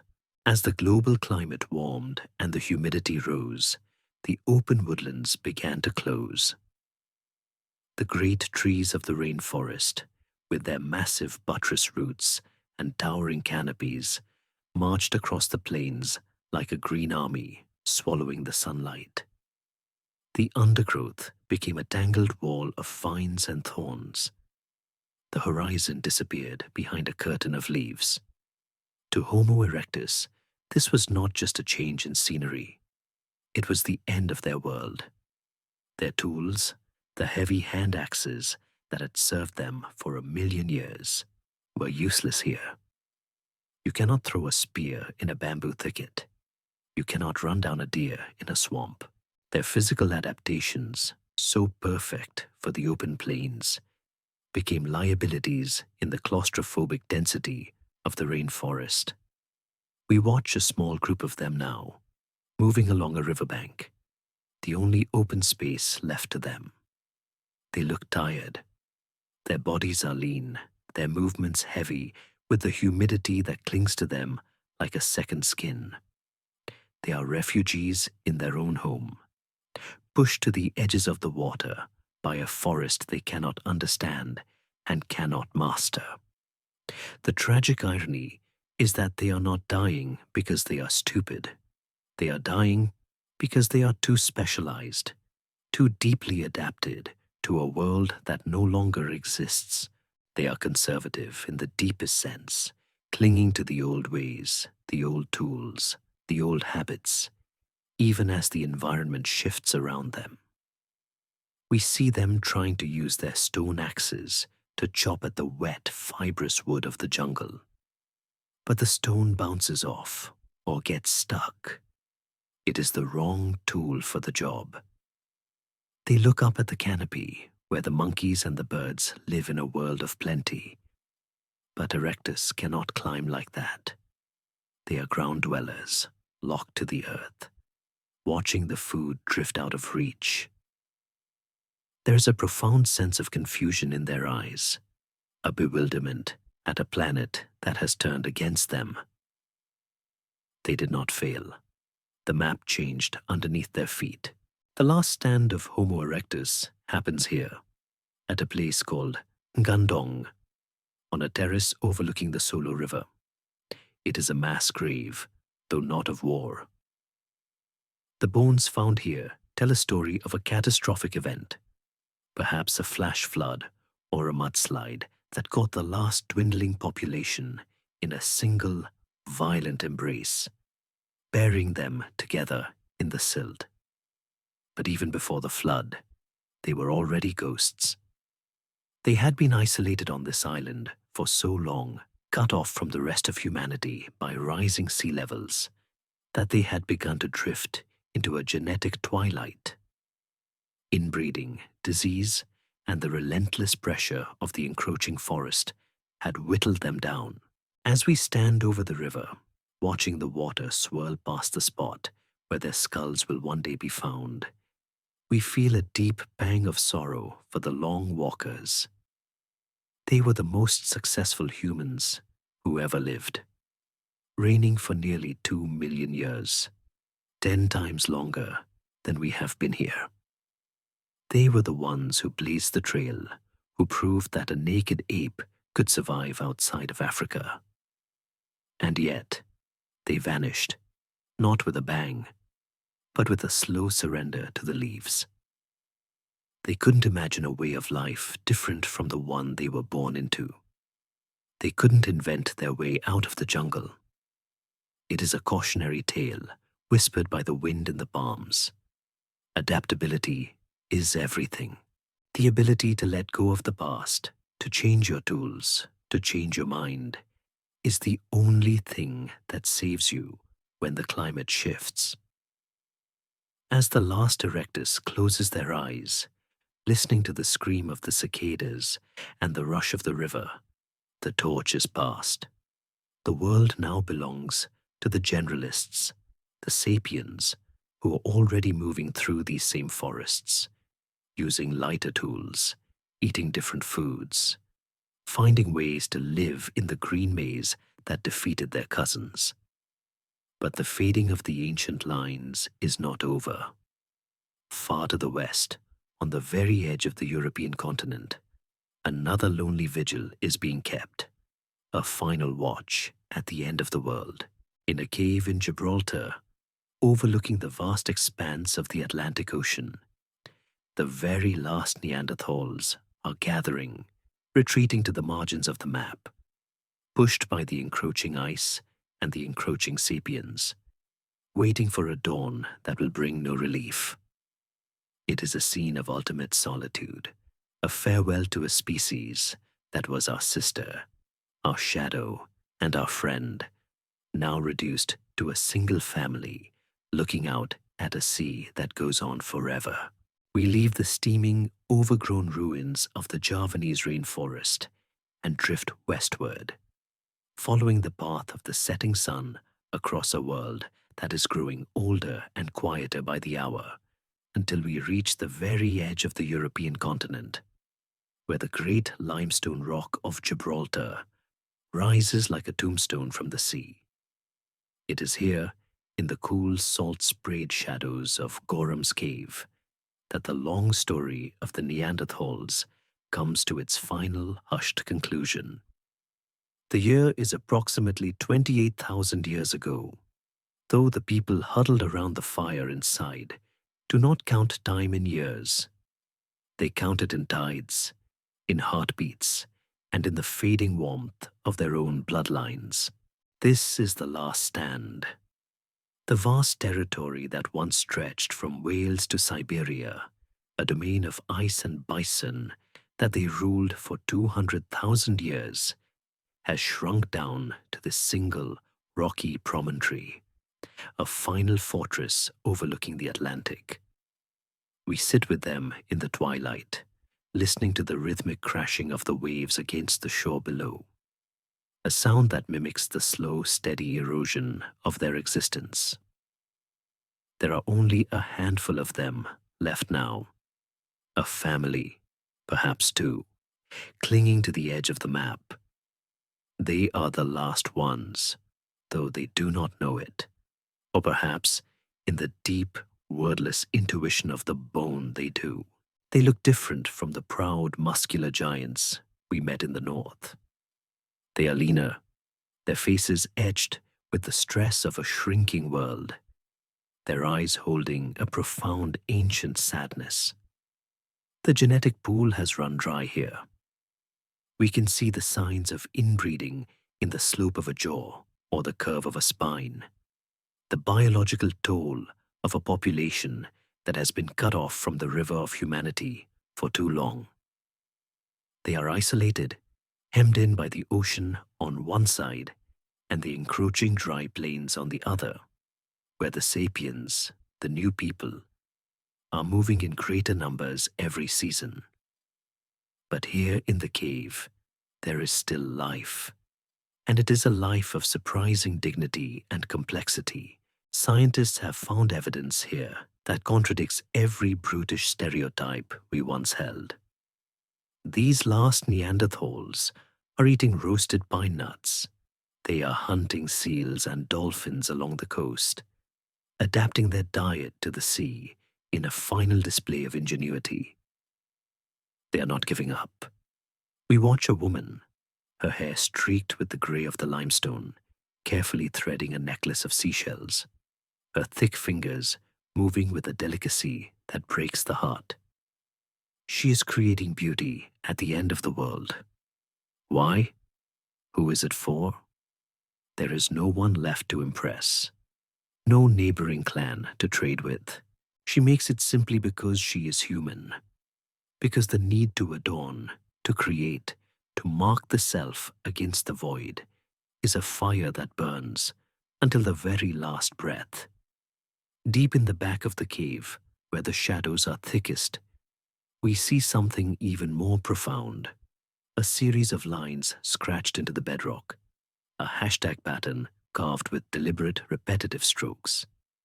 It is the first abstract art, a message sent into the stone.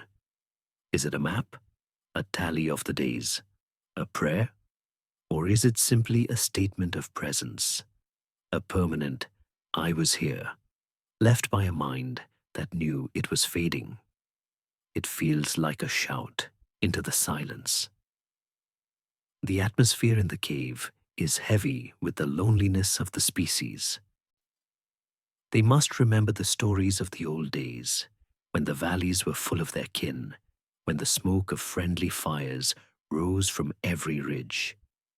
Now, when they look out across the valley, the only smoke they see comes from the camps of the sapiens, thin, dark columns rising in the distance like bars of a prison cell. They watch these newcomers with a mixture of fear and curiosity, seeing creatures that look like distorted reflections of themselves, thinner, louder, faster, swarming over the land like ants. They do not fight them. There is no great final battle, no clash of spears on the cliffs. The end is much quieter than that. It is the silence of a phone ringing in an empty house. It is the tragedy of the last hatchling, the realization that there is no one left to mate with, no one left to sing the old songs to. The Neanderthals are not being conquered. They are being ignored to death. They are simply fading out, like a radio signal losing strength as it moves away from the source. We watch the fire burn down to embers, casting a dying red glow on the heavy brows and the wide noses, illuminating faces that have seen the ice sheets come and go, faces that have weathered the storms of aeons. They huddle together for warmth, their bodies pressing close in a desperate attempt to keep the cold at bay. But the cold is not just in the air, it is in the timeline. The universe has decided to turn the page. As the last male looks out at the moon, shimmering on the black water of the strait, we wonder what he is thinking. Does he dream of the mammoth herds of his grandfather's time? Does he wonder why the world has become so empty? He is the custodian of a memory that will vanish when he closes his eyes. When the end finally comes, it is not with a scream, but with a sigh. The fire goes out, the tool drops from the hand, the last breath joins the wind blowing off the Atlantic. And then, there is only the sound of the sea washing against the rocks, indifferent to the passing of a titan. The Neanderthals are gone. The other way of being human has been extinguished, leaving sapiens as the sole survivors on the stage. The lonely winners of a contest we didn't fully understand. We are now the only voice left to speak to the stars.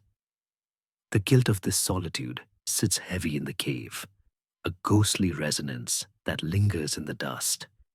But while the humans have finished their consolidation, the bone wars are not quite over for the rest of the planet.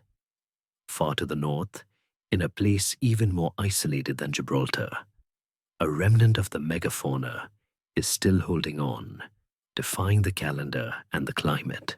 Long after the pyramids of Egypt have been built, long after the first cities have risen in Sumer, a final tragic outpost of the Ice Age still breathes on a frozen island in the Arctic Ocean. The woolly mammoths, the kings of the steppe, have one last chapter to write. A story of endurance that takes place in a frozen prison where the walls are made of water and the executioner is time itself.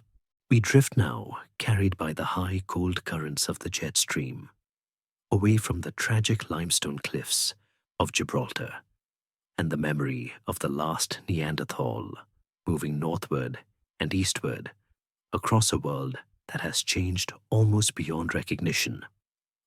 The great ice sheets that once smothered the top of the globe have retreated, pulling back like a receding tide to reveal the scars they carved into the earth. And the seas have risen, swallowing the land bridges that once connected the continents. The planet is warmer, wetter, and louder, filled with the noise of a new kind of human activity. But we are heading for a place where the silence still holds, a remote, fog-shrouded island in the Arctic Ocean that the maps will one day call Wrangel. It is here, in this frozen fortress surrounded by the grey, churning waters of the Chukchi Sea, that the Ice Age refuses to end. We have jumped forward in time, slipping past the end of the Pleistocene and deep into the Holocene, into a world that is shockingly modern. To the south, in the hot sands of Egypt, the Great Pyramid of Giza has already been built, its limestone casing shining like a beacon under the desert sun. In the fertile crescent of Mesopotamia, scribes are pressing wedges into wet clay, inventing the first written words, recording the taxes and the laws of the first cities. In the valleys of China, the first dynasties are rising. The human world is exploding with commerce, with war, with the noise of civilization. But here, on this lonely island at the top of the world, the clocks have stopped. Here, the woolly mammoths are still walking. It feels like a glitch in the timeline, a mistake in the editing of history, to realize that while humans were drinking beer in Sumerian taverns, the great hairy giants of the steppe were still grazing on Arctic sedge, nursing their calves and watching the northern lights dance overhead. They are the final refugees, a population trapped by the rising waters that turned their peninsula into a prison. They have been isolated here for 6,000 years, cut off from the mainland, cut off from the rest of their kind.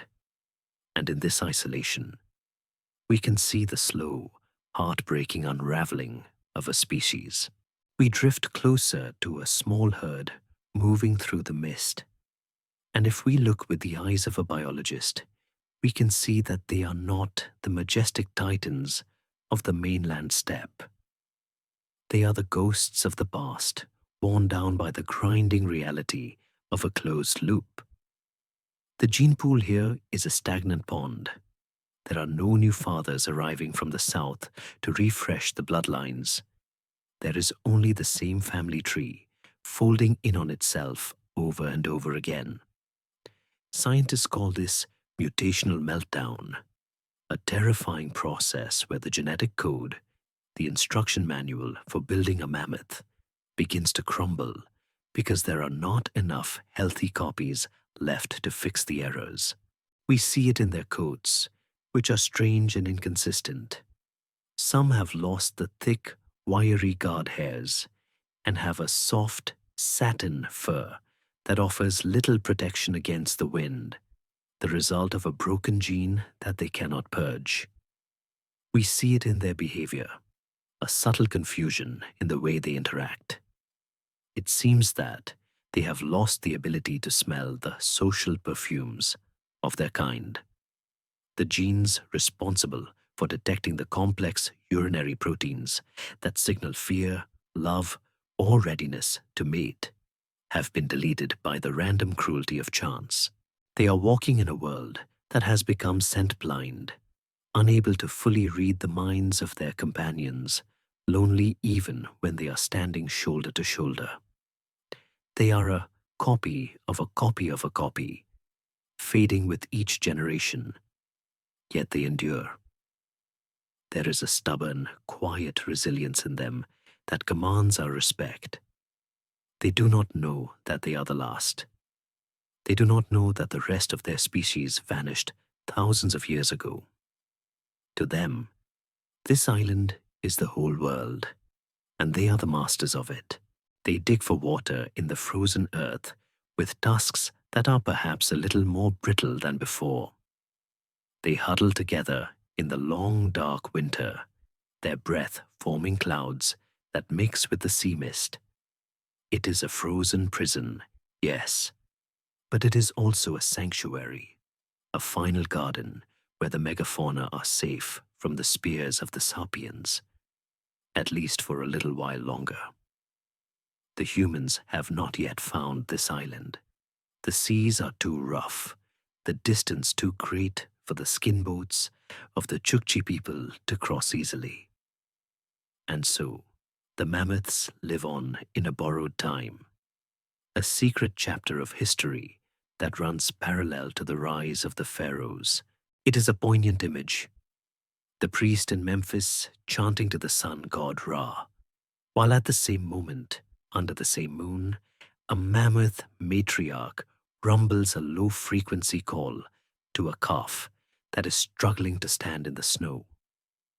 Two worlds, separated by distance but connected by the same atmosphere, breathing the same air. But the trap is closing. It is not the spear that will end them, but the island itself. We watch as the climate warms further, turning the dry, nutritious steppe of the island into a boggy, wet tundra where the food is poor and the ground is treacherous. The freshwater lakes, the lifeblood of the herd, begin to sour or dry up as the sea encroaches. The population is too small to weather a bad year. A single harsh winter, a single disease, a single season of rain that freezes on top of the grass, locking the food away under a sheet of ice.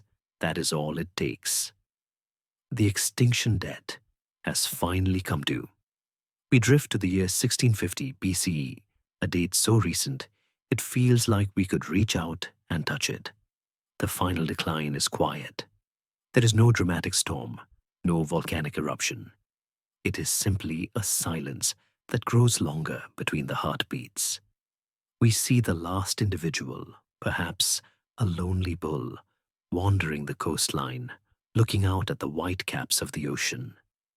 He is tired. His joints ache with the arthritis that plagues his inbred bones. He hasn't heard the answer to his call for many seasons.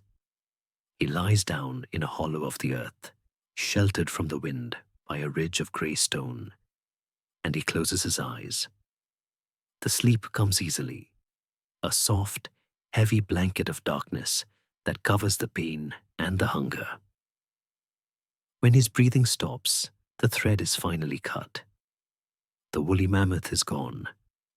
The era of the giants, which began millions of years ago, ends not with a bang, but with a final exhale on a remote island that the world forgot. The wind continues to blow over his body, burying him in the snow, sealing him into the permafrost, where he will wait for 4,000 years until a new kind of human, armed with drills and DNA sequencers, comes to wake him up. But for now, the silence is absolute. The human chessboard is cleared of all other pieces. The Neanderthals are gone, the Denisovans are gone, the hobbits, the erectus, the giants, the tigers, the bears, they are all gone. The curtain has fallen on the Pleistocene menagerie. The earth is now a quiet place, emptied of its monsters and its brothers, leaving only one species standing on the stage. We drift upwards, looking down at the small, lonely planet spinning in the dark, and we realize that the noise of civilization we heard earlier, the building of the pyramids, the scratching of the clay tablets, is actually the sound of a species trying to fill the void, trying to shout loud enough to drown out the echo of the bone wars we won. We are the survivors, the inheritors of a beautiful, empty ruin. The Anthropocene has begun, not with the invention of the steam engine, but with the death of the last mammoth on this frozen rock. We are alone, and as the realization of this solitude settles over us, like the Arctic night, we must turn our gaze back to ourselves, to the mirror, to ask what it means to be the last one left, the lonely custodian of a planet that no longer holds anything like us. And now the camera pulls back for the final time, rising high above the frozen island, high above the continents and the oceans, until the earth hangs in the velvet darkness, like a blue marble swirled with white clouds, a lonely, beautiful jewel spinning in the silence of space. The game is over. The long, brutal, beautiful tournament of the Pleistocene has ended, and the results are etched into the bedrock of every continent. The giants are gone, the cousins are gone, and the board has been swept clean of every piece except one. We are the last ones left. It is a profound and unsettling realization to look down at this human chessboard and understand that we won, not because we were the strongest, nor the fastest, nor even the bravest, but because we were the most restless, the most fluid, the most refusing to be pinned down by the laws of nature. The short-faced bear lost because it could not stop being a giant. The Smilodon lost because it could not stop being an assassin. The Neanderthal lost because they could not leave the ice. They were perfect, and their perfection was their coffin. But we, the sapiens, the fragile ones with the flat faces and the bubble skulls, we survived because we refused to specialize. We specialized in changing. We specialized in being whatever the world needed us to be in that moment. When it was cold, we became the bear, wearing its skin. When it was hungry, we became the wolf, hunting in packs. When it was vast, we became the bird, flying across the horizon with our minds. We won because we could imagine a world different from the one we were born into. And then we could build tools to force that world into existence. But looking down at the planet now, stripped of its megafauna and its mysteries, we feel the weight of the loneliness of the Anthropocene. We have entered a new epoch, an age defined entirely by the weight of our own footprints. The forests are quiet now. The terrifying, thunderous roar of the biosphere has been replaced by the hum of our machines and the murmur of our voices. Every empty grassland, every silent forest is a reminder of the bone wars we won by ensuring there was nobody left to fight. We have tamed the dark. We have pushed the monsters off the map and into the storybooks, turning the terrifying realities of the past into harmless dragons and ogres for our children's bedtime tales. It seems that, in our victory, we have created a solitude that we did not expect. Scientists and philosophers sometimes wonder why we are so obsessed with finding life in the stars, why we build great radio telescopes to listen for a whisper from the galaxy, why we dream of aliens landing on the White House lawn. Perhaps it is because we are suffering from a species-level case of empty nest syndrome. For millions of years, we shared this planet with other minds, with other versions of humanity that looked back at us with eyes that were familiar but strange. We were part of a noisy, dangerous, crowded family. Now the house is empty. We are shouting into the void, hoping that someone, anyone, is out there, because we miss the siblings we outlasted. We miss the fear, and we miss the connection. And yet, if we look closely at the reflection in the mirror, we realize that we are not truly alone. The ghosts are not out there in the dark. They are in here, in the blood. We are the living reliquaries of the past. The heavy bones of the Neanderthal are wrapped in the code of our immune systems.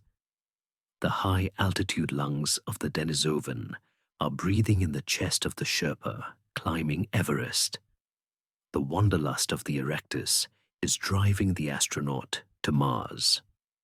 We are walking memorials to the species we replaced, carrying their genetic gifts into a future they could not imagine.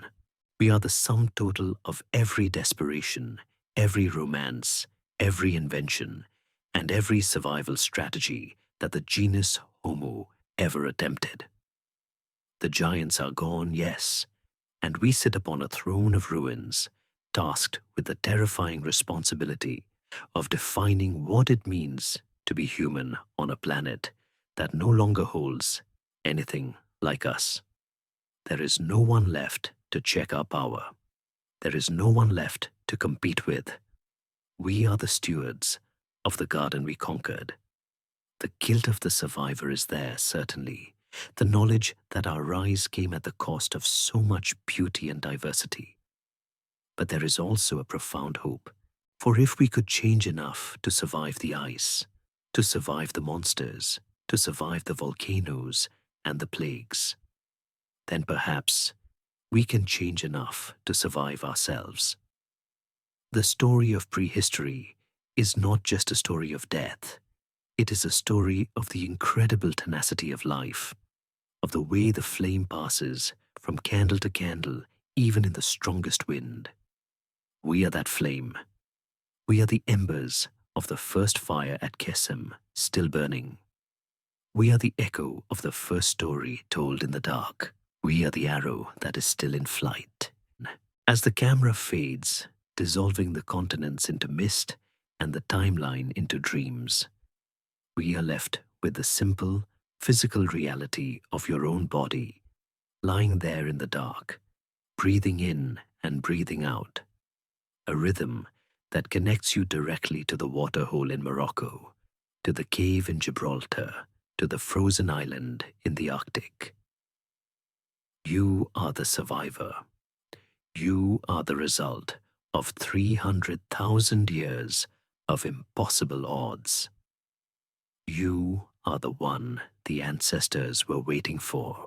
And as the past finally settles into the silence of the night, allowing the present moment to wrap around you like a warm fur, you can rest in the knowledge that the hard work has been done. The wars are over, the giants are sleeping, and you are safe, held in the gentle, enduring current of a story that never really ends, but simply changes the dreamer. The camera stops moving now, its lens clouding over with the soft grey mist of sleep and the vast sweeping landscapes of the Pleistocene, the Mammoth Steppe, the Green Sahara, the frozen caves, begin to dissolve, losing their sharp edges and melting into the quiet darkness of your own room. The millions of years we have traveled together contract gently, folding themselves up like a map being put away in a drawer, leaving you back in the present moment, safe and warm. The wind that howled across the ice sheets softens into the rhythm of your own breath, slow and steady. The firelight that danced on the cave walls fades into the comforting shadows behind your closed eyelids. There is no more need to hunt, no more need to run, no more need to watch the horizon. The timeline has delivered you here, to this stillness. You are the vessel of all those memories, but you do not need to carry them anymore tonight. Let the heavy bones of the past sink into the earth. Let the history drift away like smoke. You are just here. You are just now, drifting, floating, resting. The giants are gone, and the world is quiet. Sweet dreams.